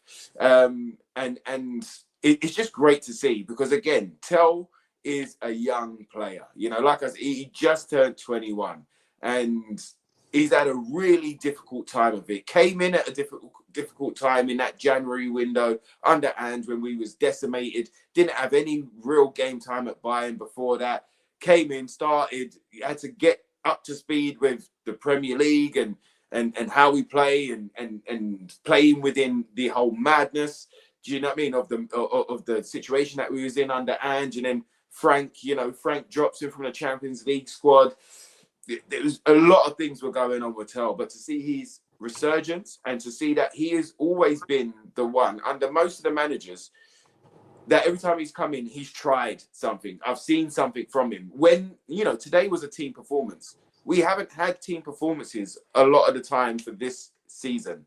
And so someone like Tell would stand out just because he would, run past or get across in, or just look like he wanted something to happen, make something happen. Well, now today, with the team behind him, with everybody believing, with a manager that is giving them a solid structure to go and express themselves, we're seeing better. And I think that will continue too, mate.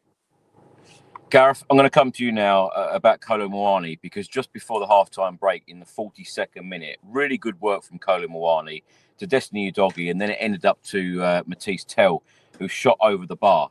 But you have been quite heavily critical of Kolo Muani. I felt like he put in a really good shift today. Of course. Now, I mean, you put up the starting 11, Chris, and you couldn't have faulted any player and that starting 11, and even the subs that came on, and they all made a difference. I mean, as you know, Chris, I'm a football coach at youth level, and I always say, when you're up against good teams and you're up against it, you need 7, 8, 9s out of 10s. Every player today was a 7 out of 10 or above. There was no player that dropped under that.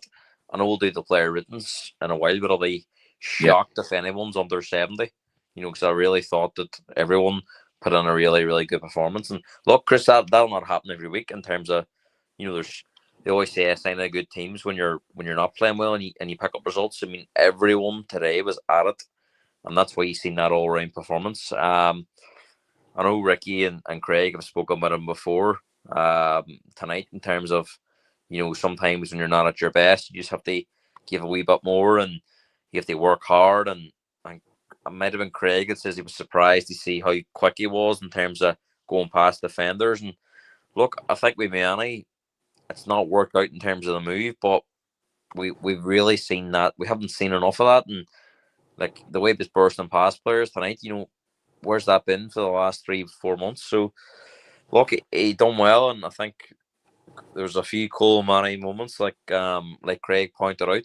There's a couple of crazy moments, but like, he put on a shift, and that's all you can ask of every player over the next 3 games. Is even when things aren't going right, even when things aren't going that well for you, can you just work your socks off and even want to tackle, want to some of the reactions like the boys spoke about in terms of one-on throw-ins.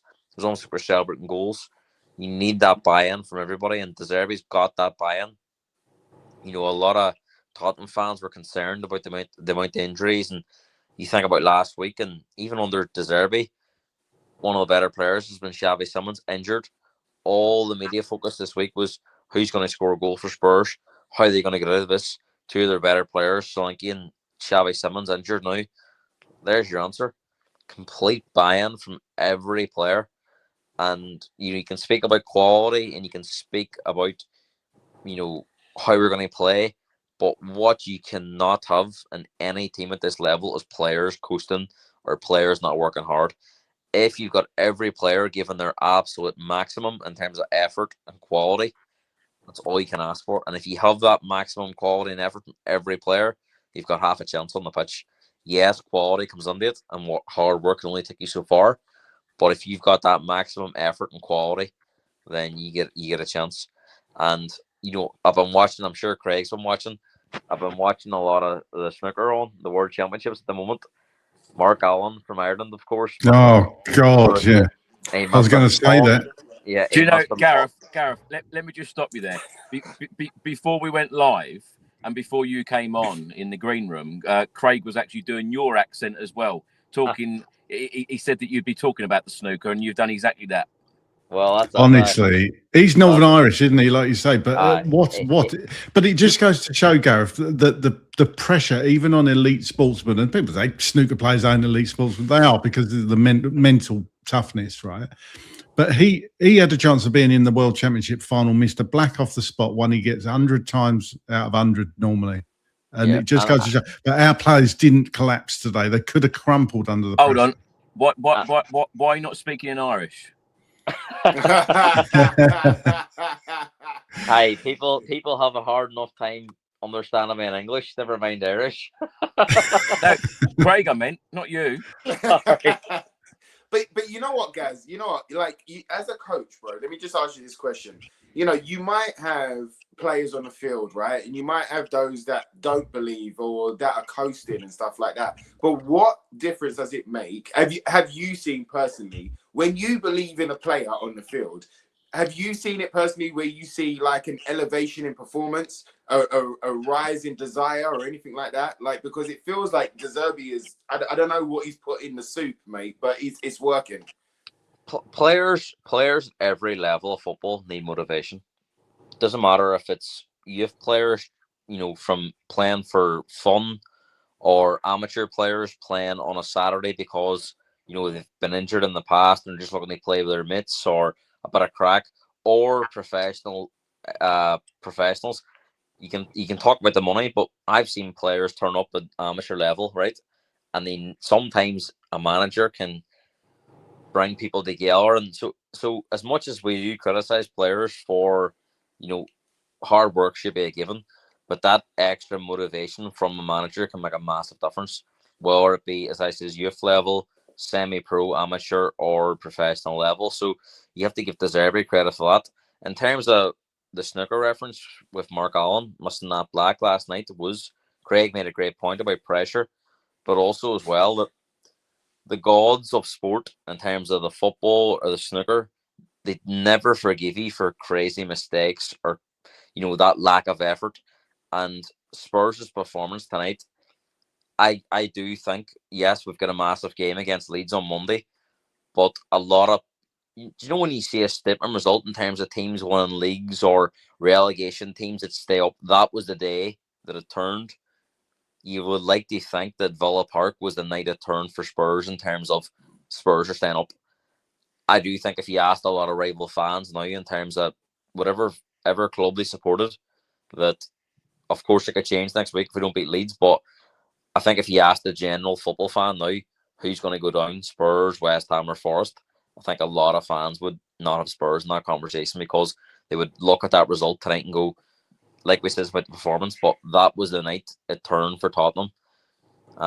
We've seen title-winning performances from teams in the Premier League across the years. You know, teams that got into the top four because of a performance, or teams that stayed up because of a performance, and you kind of feel that might be the night that turned for Spurs. And I think if Spurs had him out there the night and didn't perform, and were way off it, you'd have pointed to the fact that you're running out of games, lack of character, lack of mentality. And we seen it with Mark Allen last night in the snooker. He missed that chance. He was in again in the last frame, as Craig has probably told you. He missed again, and the young fella, first ever World Championship final, cleans up the table under pressure. So I'm a big believer in you take your opportunity when it comes, and Spurs certainly took their opportunity. We've been so critical over teams in the past of not capitalising on opportunities. Spurs stood up to everything tonight in terms of the mental challenge, the physical challenge, how they were going to, and the media pressure over the last week has been insane. It's different over now with social media being so important in football. How many different pundits this week have been giving their predictions for the last 3 or 4 games? All I seen besides Spurs was LL. They all had a draw in yellow. It was red or yellow. There was no green lights in terms of Spurs winning games. Now the pressure has absolutely flipped. Spurs now are on a positive, can be capitalised over the next week, going to Leeds. If we turn up and we play like we did, we're there. Craig, let's come to you. Let's mention Rodrigo Bentancur, because I think that he has been a major difference in these last couple of games since he's returned from injury. Yeah, I've started in our group, actually. I think he's one of the most important players for Spurs in this running, actually. The calmness he brings in the centre of the park. I thought Bissouma done okay, actually, when he come on, but not in the same league as Bentancur has been the last 3 games. Just cool, calm, assured, slows everything down, always seems to make the right decision, turns out of trouble so easily, and just gets away from players and just, like I say, calms everything down. He's been immense in there. I think it's bizarre, isn't it? Because under Thomas Fraud, I'm just using Ricky's name for him. See, do you see Craig's even doing jokes tonight as well? What, Craig? I tell you, I love this Craig Dearman. Well, I haven't been in the mood, to be fair, over the last 6 or 7 months to joke. But what was I saying? Oh yeah, so the Fraud, the Brentford game, the Brentford away game. Every fan, I think almost every fan you speak to, had enough of the Bentancur-Paulinho partnership, but it was under a completely different way of playing and different system under Thomas Frank. So now it looks totally different, doesn't it? Perhaps that's because they got Conor Gallagher in there as well with them, but Bentancur looks very at home playing with Paulinho in this formation. Craig, on 51 minutes, Van der Ven with a sliding tackle. It looked like Abraham was in, and Van der Ven, a good tackle from him. Pedro Porro shot over the bar after 55 minutes. Then on 63 minutes, I've written down here, João Paulinho, excellent, battling away, winning the ball again, really strong, really physical. Mm-hmm. What did you make of us defensively overall today at Villa Park? Pretty solid, you have to say. Rarely troubled as well. And like you say, the only shot on target was the goal. Villa probably didn't deserve the goal. I mean, it could have been so different, couldn't it? If we then got that second goal, we all knew that we needed 2 at least. But it would have been a travesty had we only had a 1-0 lead and they just equalised at the end. It really would have been a sickener, but we got over the line. But yeah, defensively, you have to say, everybody in that defence, Kinski as well, even though he didn't have much to do, they were just solid. That's the only word I can use for it. I didn't feel worried at any point. There were no flappy moments, were there, where there's a dodgy back pass or an interception that was missed. And even if there was, like you said, Van der Ven came across, great slide tackle. and nipped in. I think it was off Tammy Abraham, wasn't it? So yeah, it was just a solid all-round defensive display. You're giving a lot of love out today, Craig. So Gary wants more love towards Conor Gallagher. What else can you say about him? Oh, I think I mentioned it earlier, Gary. If you weren't with us at the start, I thought Conor Gallagher was phenomenal tonight.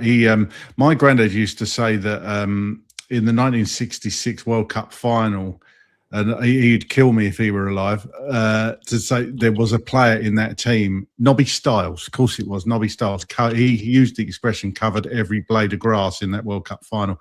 And I think Conor Gallagher did it tonight. He's like a Duracell bunny, just did not stop running. So if we're getting that Conor Gallagher every game, then he's going to be one of the first names on the team sheet. Absolutely phenomenal, and quite clear that De Zerbi loves the player too.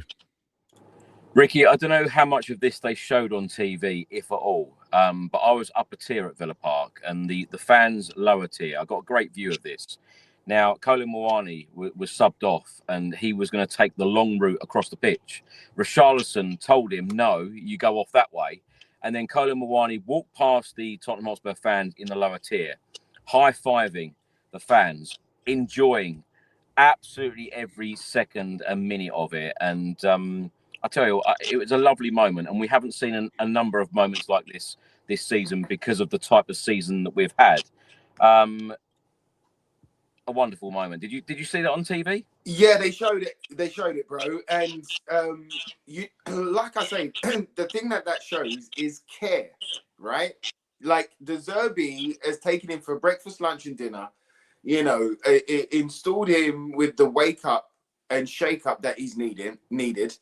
Reminded him of who he was, reminded him of what he expects from a quality player like Colo, and you've got a manager that is giving you that trust, that is giving you that motivation that Gaz was talking about, that's giving you that belief. I've said it 27 times tonight, but he gave him all of that, and we saw that once he came off the pitch, that he could actually not only G up the away crowd, but partake in some celebration and some high fives and some togetherness. My goodness, bro.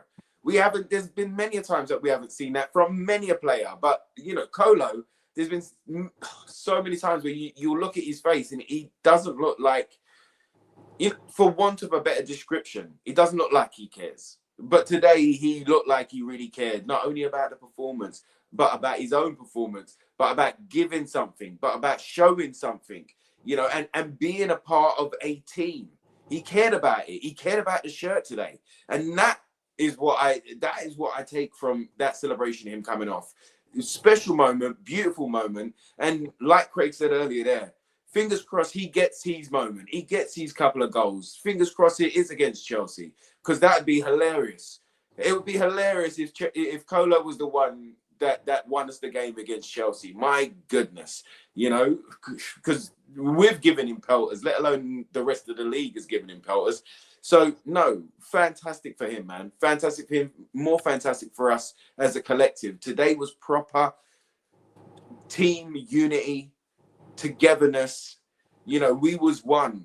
The 11 on the pitch, the manager, the subs that came on, and every single fan in that stadium and around the world that was watching, we was one today, and that was beautiful to see. Gareth, let's come to you. Talking about the last 10 minutes or so, Pedro Porro with a corner onto the head of Kevin Danso went straight to Martinez, and then on 89 minutes, Villa corner headed just wide. A minute later, a double sub from Spurs, Bergvall and Sarr coming on, Richarlison and Tell going off. And then in the 96th minute, when all of the Tottenham Hotspur fan base inside Villa Park was singing their hearts out, Villa did actually score with their only shot of the game on target through Buendia. What did you make of the goal?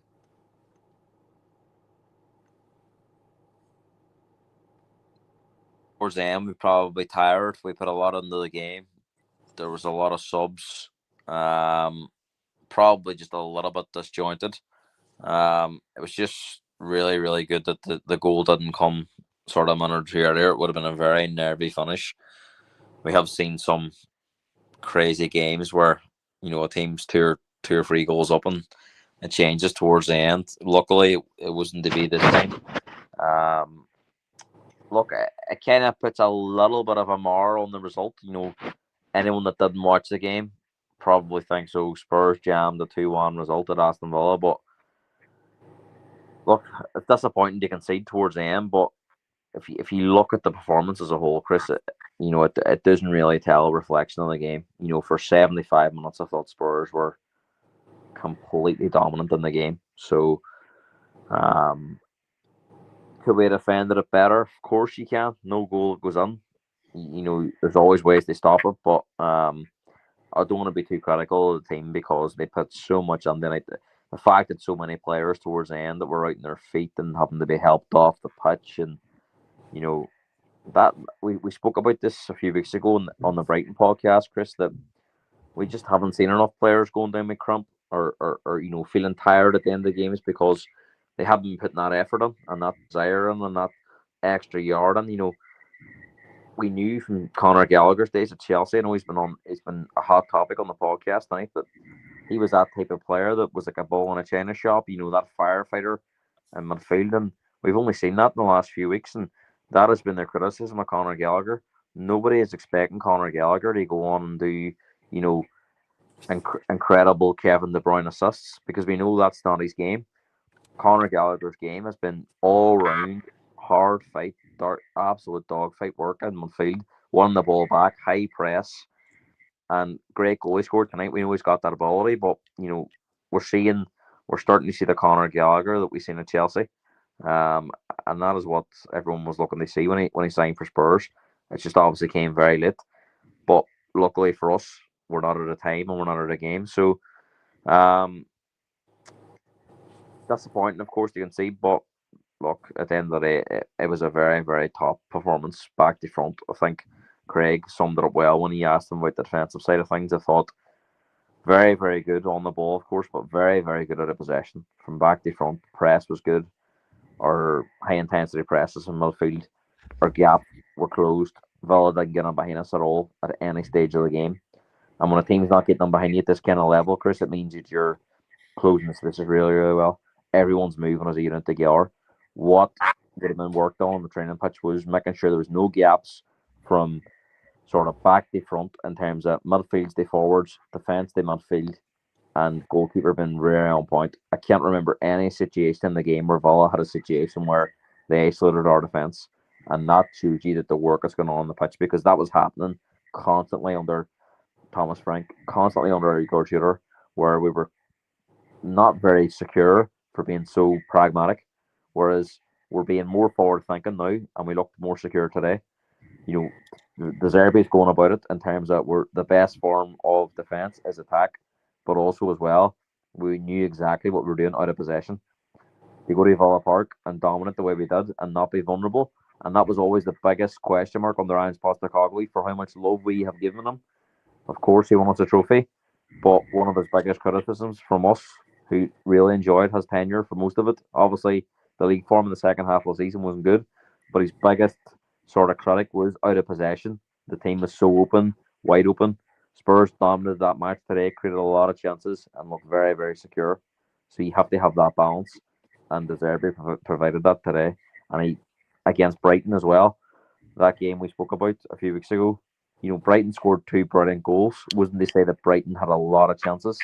So they definitely seem to have found the balance, and that's what Spurs fans are looking to see every week, is that attacking, really good to watch, entertaining style of play like we've seen today, but also have that sort of security at the back. And we had that today, and we haven't spoke about it at all, Chris, but I thought Mickey Van de Ven's performance was outstanding. Proper captain's display. I absolutely love Mickey Van de Ven, but I've been very, very critical of him in terms of not his ability as a footballer, but his attitude and kind of the vibes he's giving off that he doesn't want to be here. We've seen none of that in the last couple of games, and that is credit to De Zerbi. But I think Van de Ven over the next few games needs to be loyal and show. The fans have always been behind Van de Ven. He's a fan favourite. The summer's the summer, and he may well move on. But he's the type of name that come on this podcast. We'd always speak about it in a positive way, and probably because of Leeds, events over the last few weeks and months, it probably hasn't come up. But I thought it was a real captain's display tonight. So credit him, Mickey Van de Ven. I'm sure we'll be speaking about him over the next few weeks in the summer, but I really hope that he can sort his future out and he's happy at Spurs because he's such a top player. But at the end of the day, we all want players that want to be here and play for Spurs. And if he's not one of them, then so be it. But tonight showed me that he's buying into this manager, and let's just hope that he's a Spurs player in the coming years because he has a top player. And he proved that tonight, not just his ability, but his leadership qualities. Lastly, and this has been a long podcast again. On Monday, the 11th of May, Tottenham Hotspur are next in action at the Tottenham Hotspur Stadium against Leeds United. Craig, let's come to you first. If there's anything else that you'd like to say on today's game, by the way, please do come out and say it. But otherwise, we'll talk about the Leeds game, how you're feeling ahead of the Leeds game now. Who in this Leeds team do you fear? And what sort of game are you expecting? I'll try and keep it as short as I can, Chris. I know you want to get on the road, I'm sure, to get home at a decent hour. Not that it's going to be a decent hour. But look, I just fear Leeds as a whole. I see a team that are together. They were down there in it with us. They've got out of it.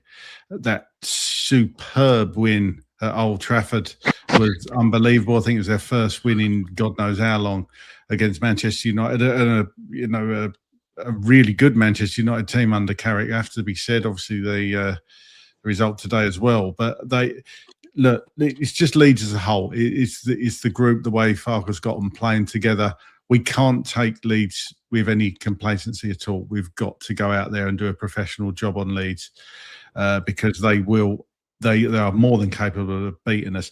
And if you're asking me for a score prediction, I'm going to go 2-1 Tottenham. I think we're going to just edge it. But it's bizarre, isn't it? I was just looking at some of the results just while Gareth was talking there. And if you think about it, Forest, that win they had at Sunderland, we thought, they're out of it now. And now they're dragged back into it. Our result against Forest, if we'd beaten, I know it's if, buts and maybes and if you aren't their balls and all that, but if we'd beaten Forest and if we'd hung on against West Ham and beaten West Ham, we'd be out of this. We wouldn't be having that conversation. I know things change, managers change, but it just shows you, doesn't it? Those 6 points, that's 6 points against Forest and West Ham, and we would not be still here worrying. Yeah. So, a lot's gone wrong this season. Thankfully, today, things didn't go wrong. They went very right. And let's just hope we can get over the line against Leeds. And wouldn't it be lovely to seal Premier League survival with a win at Stamford Bridge? Wouldn't that be ironic? Oh, it'd be wonderful. Wonderful. One win there in 36 years. So, yeah, it's way overdue. Anyway, that's for another day. Ricky, on the Leeds game?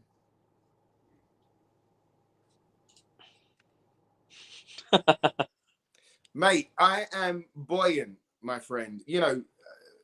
After Nottingham Forest, I was heartbroken, and every ounce of belief and every ounce of, we're gonna do something to get out of it. It was taken away, and I was down in the dumps, bro. I looked at the team, and I was just like, I don't see another win coming, but. You know what? Since that De Zerbi era has started and kicked off, and today's culmination in performance and result, it doesn't matter about Leeds. Yes, I know Leeds are playing well. Yes, they've got good players. Yes, they're scoring goals. Well structured by Farke. He's done a good job with them.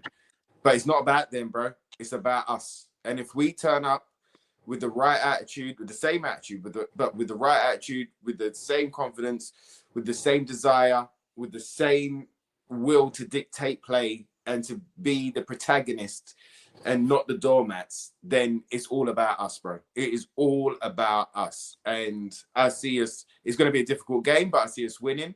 And like I said to you, score prediction-wise, it's going to be the same until the end of the season. 4-1 win Tottenham. That's what I'm having. I don't care. I'm being disillusional. I'm staying in my disillusional bubble.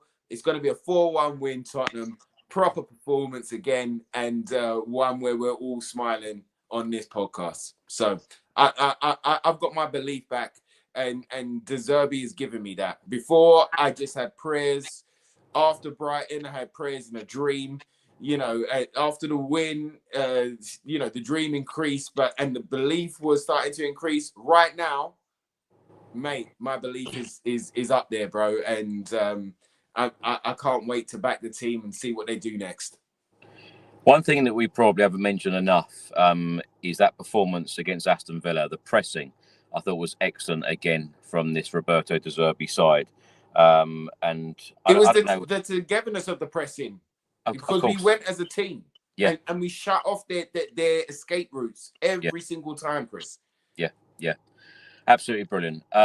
While we get Gareth's answer, for everyone watching on YouTube, X, and Facebook, please do send in your score predictions in the comments. We'll put as many as we can on the screen. And also, one thing that Craig and I particularly like is let us know where you are actually watching from in the world. So, yeah, do that, and we'll put as many on the screen as possible. Gareth, what are you thinking ahead of this Leeds game? I think it's going to be nervy.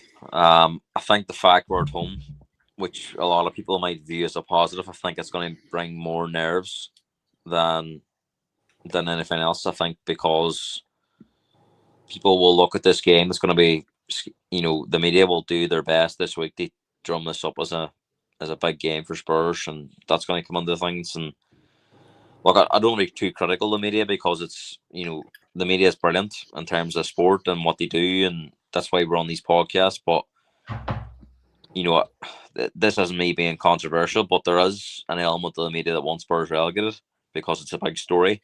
And that's not to say it's anything against Spurs, but if it was any other big club, it's massive news, and Spurs are getting massive coverage because of that. So I think this Monday Night Football is going to be really wound up as a big, not just a big match for Spurs, but a massive Premier League match. So I think there's going to be a lot of nerves coming on this. I do have a sneaky feeling that West Ham are going to get something against Arsenal. I can just see it now, where I can see West Ham maybe getting at least a draw. I think Man City won tomorrow night, and I think that heaps of pressure back on the Arsenal. So I think at this stage of the season, it's just very difficult to predict results. In every Premier League season, there's twists, there's turns, where you have, at this stage of the season, the teams at the top and the teams at the bottom. There's highs, there's lows. It turns every week. So I think there's going to be a lot of nerves involved in Monday night. I think the fans will do their absolute utmost to get behind the team. But I do think it's going to be a nervy night. I wouldn't expect... I'd be shocked if Spurs reproduce that level of performance, because I just think it's a totally different game. The pressure's on Spurs. Leeds are coming there with nothing really to play for. And I just think that'll be a nervy night. My feeling is we get out of it with a 1-0 win. Strangely enough, and you're going to laugh at this, but I have a really, really good feeling about Stamford Bridge. I just think we're going to go there with a kind of pressure off us in a way, away from home. And I just kind of feel it. That'll suit us better. But I think if we can get 4 points from Leeds and Chelsea, we can do what Craig was saying, and kind of relax going on the last day. But I think if we can get 4 points over the next 2 games, that'll be enough. But I just have a feeling that Leeds is going to be very nervy, and you might see a more complete performance from Spurs at Chelsea. I know it's crazy to suggest that, but that's just how I see it. I think Chelsea will be the game you might see a more complete performance, but I think Leeds will just be so nervy on Monday night. And I don't know what you think, but I just have a really good feeling in terms of Chelsea, but I've a strange feeling that West Ham will get something on Sunday against Arsenal. How do you feel? No, I don't. I just think Arsenal are going to be too strong. To be honest with you, I do, and that's not just me being hopeful. I'd get what you're saying, Gareth, because it's just the way I get everything. I actually agree with you with the Chelsea analogy. I do, and your thoughts on Chelsea, should I say? And I just think it won't be. I don't think they'll annihilate West Ham completely, like blow them away 4-5-0. But I think they'll get the win. Just. Do you know what? I think that it should all be about us. We're in the driving seat now, so it is about us all we need to keep doing is winning, and we will be a Premier League team. We don't need to worry about West Ham. We don't need to worry about Nottingham Forest, and we certainly don't need to be worried about Arsenal and what they're doing. It's all about us. That's what I'd say. Gareth, thank you so much for joining us this evening. Great having you on. And I'll tell you what, I've really enjoyed this podcast, really enjoyed this episode, really enjoyed listening to the three of you today, and really enjoyed my evening at Villa Park today. Yes, I'm going to get in at about 3:30 in the morning, but I tell you what, it was worth it. Well, Chris, you would take this every week if it meant doing it. I always say absolute credit to Spurs that you're a fan of this club, because the amount of coverage this season in difficult times. Us, of course, we're a part of it. We're coming on, but you're the organizer. As one of the fan show that we did earlier in the season, when that fan absolutely burst into tears laughing when he says about the driver of the bus being Thomas Frank. Well, Chris, you are the driver of the Spurs Chat Podcast. So fair play to you. You've been keeping this going all season. And look, football has a funny way of highs and lows and rewarding you and Spurs you'll get your reward if Spurs stay in this league, because you've never give up. For all the negativity around the club, you've been on Sky Sports News, Talk Sport, all these massive, and you've been always saying about, as much as it was negative, but you always try to stay the positives, and we can stay up, and no one deserves staying in the Premier League more than you do. So absolutely fair play to you. Thanks for having me on again. I think I've been on 3 weeks in a row, so and I'm available next Monday night again if you need me.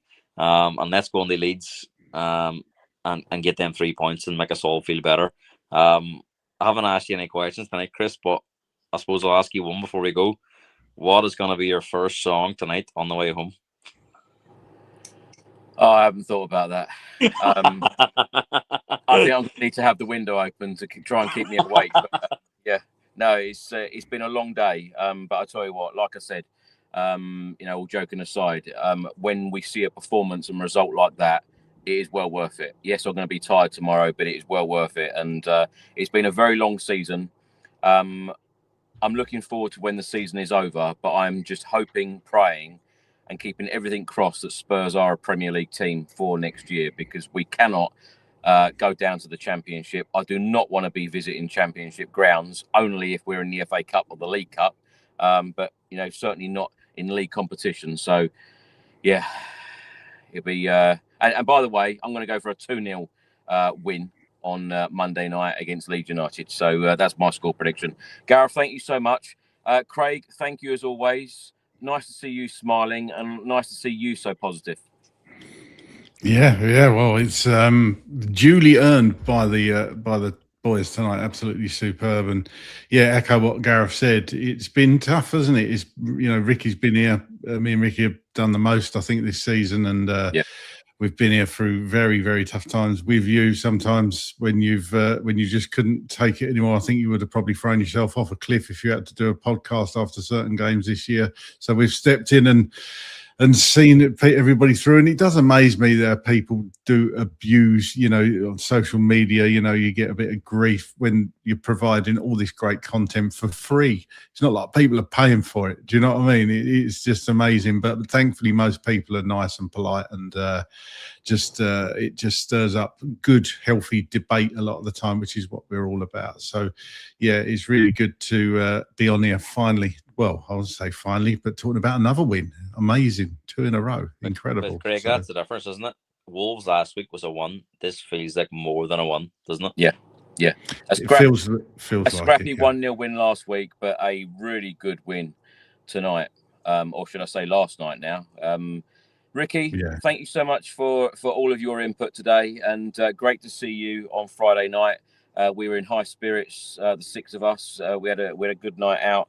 And it feels good again tonight.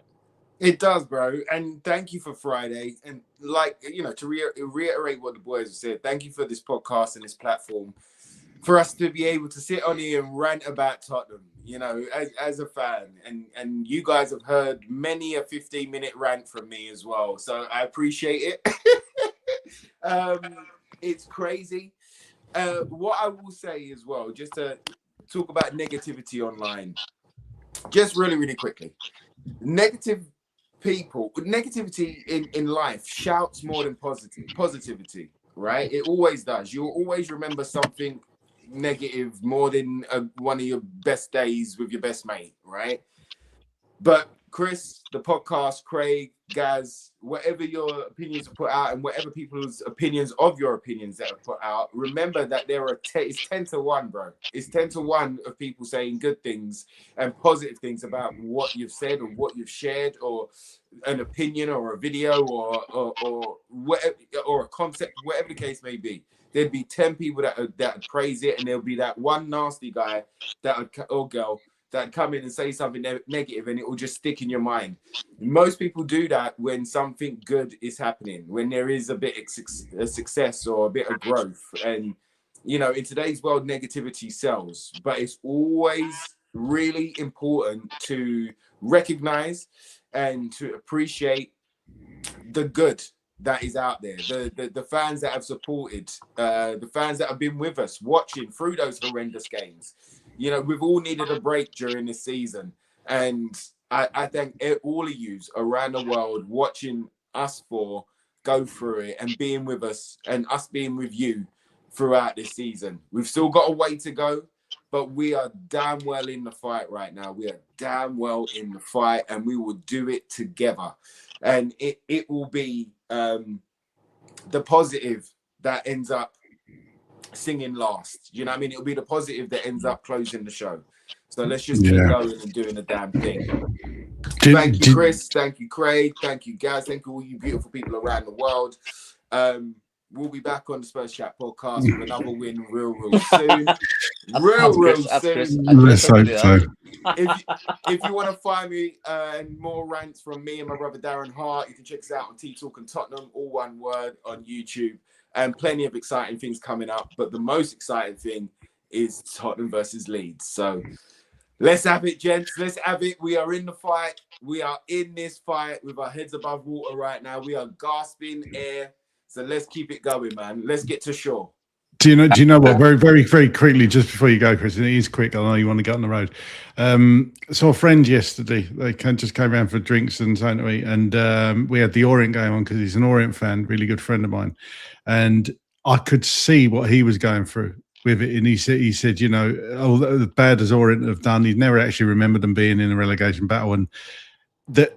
To live through that with him, and he was sitting on the edge of literally sitting on the edge of the sofa. I don't know how many beers he next during it as well. And it was like the relief was like at the end, it was just living through it, because I thought, Christ, this could be us. Well, it is us essentially, but that last game of the season, is your club going to stay up? And then to see the relief, and he's like, you can just enjoy the summer now. You can enjoy the World Cup, because I love the World Cup, and I'm not sure I'd enjoy it if we were relegated. I'm not sure how I'd feel about even football. And just to see that was brilliant. And so now because I've got a soft spot for Orient, I really have. And it's just to see a club survive, and it's like you could just see the relief on his face and what it does to people. And we all get too wrapped up in football, because it is just football, it is just sport, but it is such a big part of our lives. But to see that, to see Orient survive, and I have to say, is it Richie Wellens, their manager? Wellens, if you haven't seen it, everyone, go and watch his full interview about. It's a very, very honest and frank. Moan really about the club and how Orient have actually fallen and what's gone wrong. And I really want to see that from, I think De Zerbi or somebody from the club should be coming out and saying that, because that was an absolutely phenomenal interview by their manager. Yeah, Craig, I might have some advice for you. Move to Ireland. You know what they were with the World Cup. Now, I'm glad you mentioned that, Craig. And funny enough, on Saturday, I was driving for around 4 hours, and I listened to the 12:30s, and then I listened to the 3 o'clock kickoffs. And of course, it was the final day of the season for the Championship and for the League One and League Two. And listening to 5 Live for that period of time, and where the commentators and the presenters kept saying, well, if so-and-so win and so-and-so need a draw to be in the playoffs, and then so-and-so could be relegated, and then all of a sudden it was someone else being relegated and all of that. As I was driving, thinking, oh, wow, you know, Tottenham could be in this position on the final day of the season. And there were so many last-minute goals, Chris, as well. Yeah. So many last-minute. That's crazy. Yeah. So what a situation to be in. So yeah, I understand that fully, Craig. But yeah, as Ricky said, a big thank you to everybody who has stuck with us during this very, very difficult season. I did post the other day. Not that a lot of people probably saw it because of the situation that we're in, but since the channel started, we've now had 200 million views, which I tell you what blows my mind every time when we get these sorts of stats coming out. And even when I asked people to put where they're watching from, to read some of the places where people watch and listen to this podcast is absolutely crazy. So it does reach far and wide, and from the likes of me, Craig, Ricky, and Gareth, who of course are channel regulars here every week.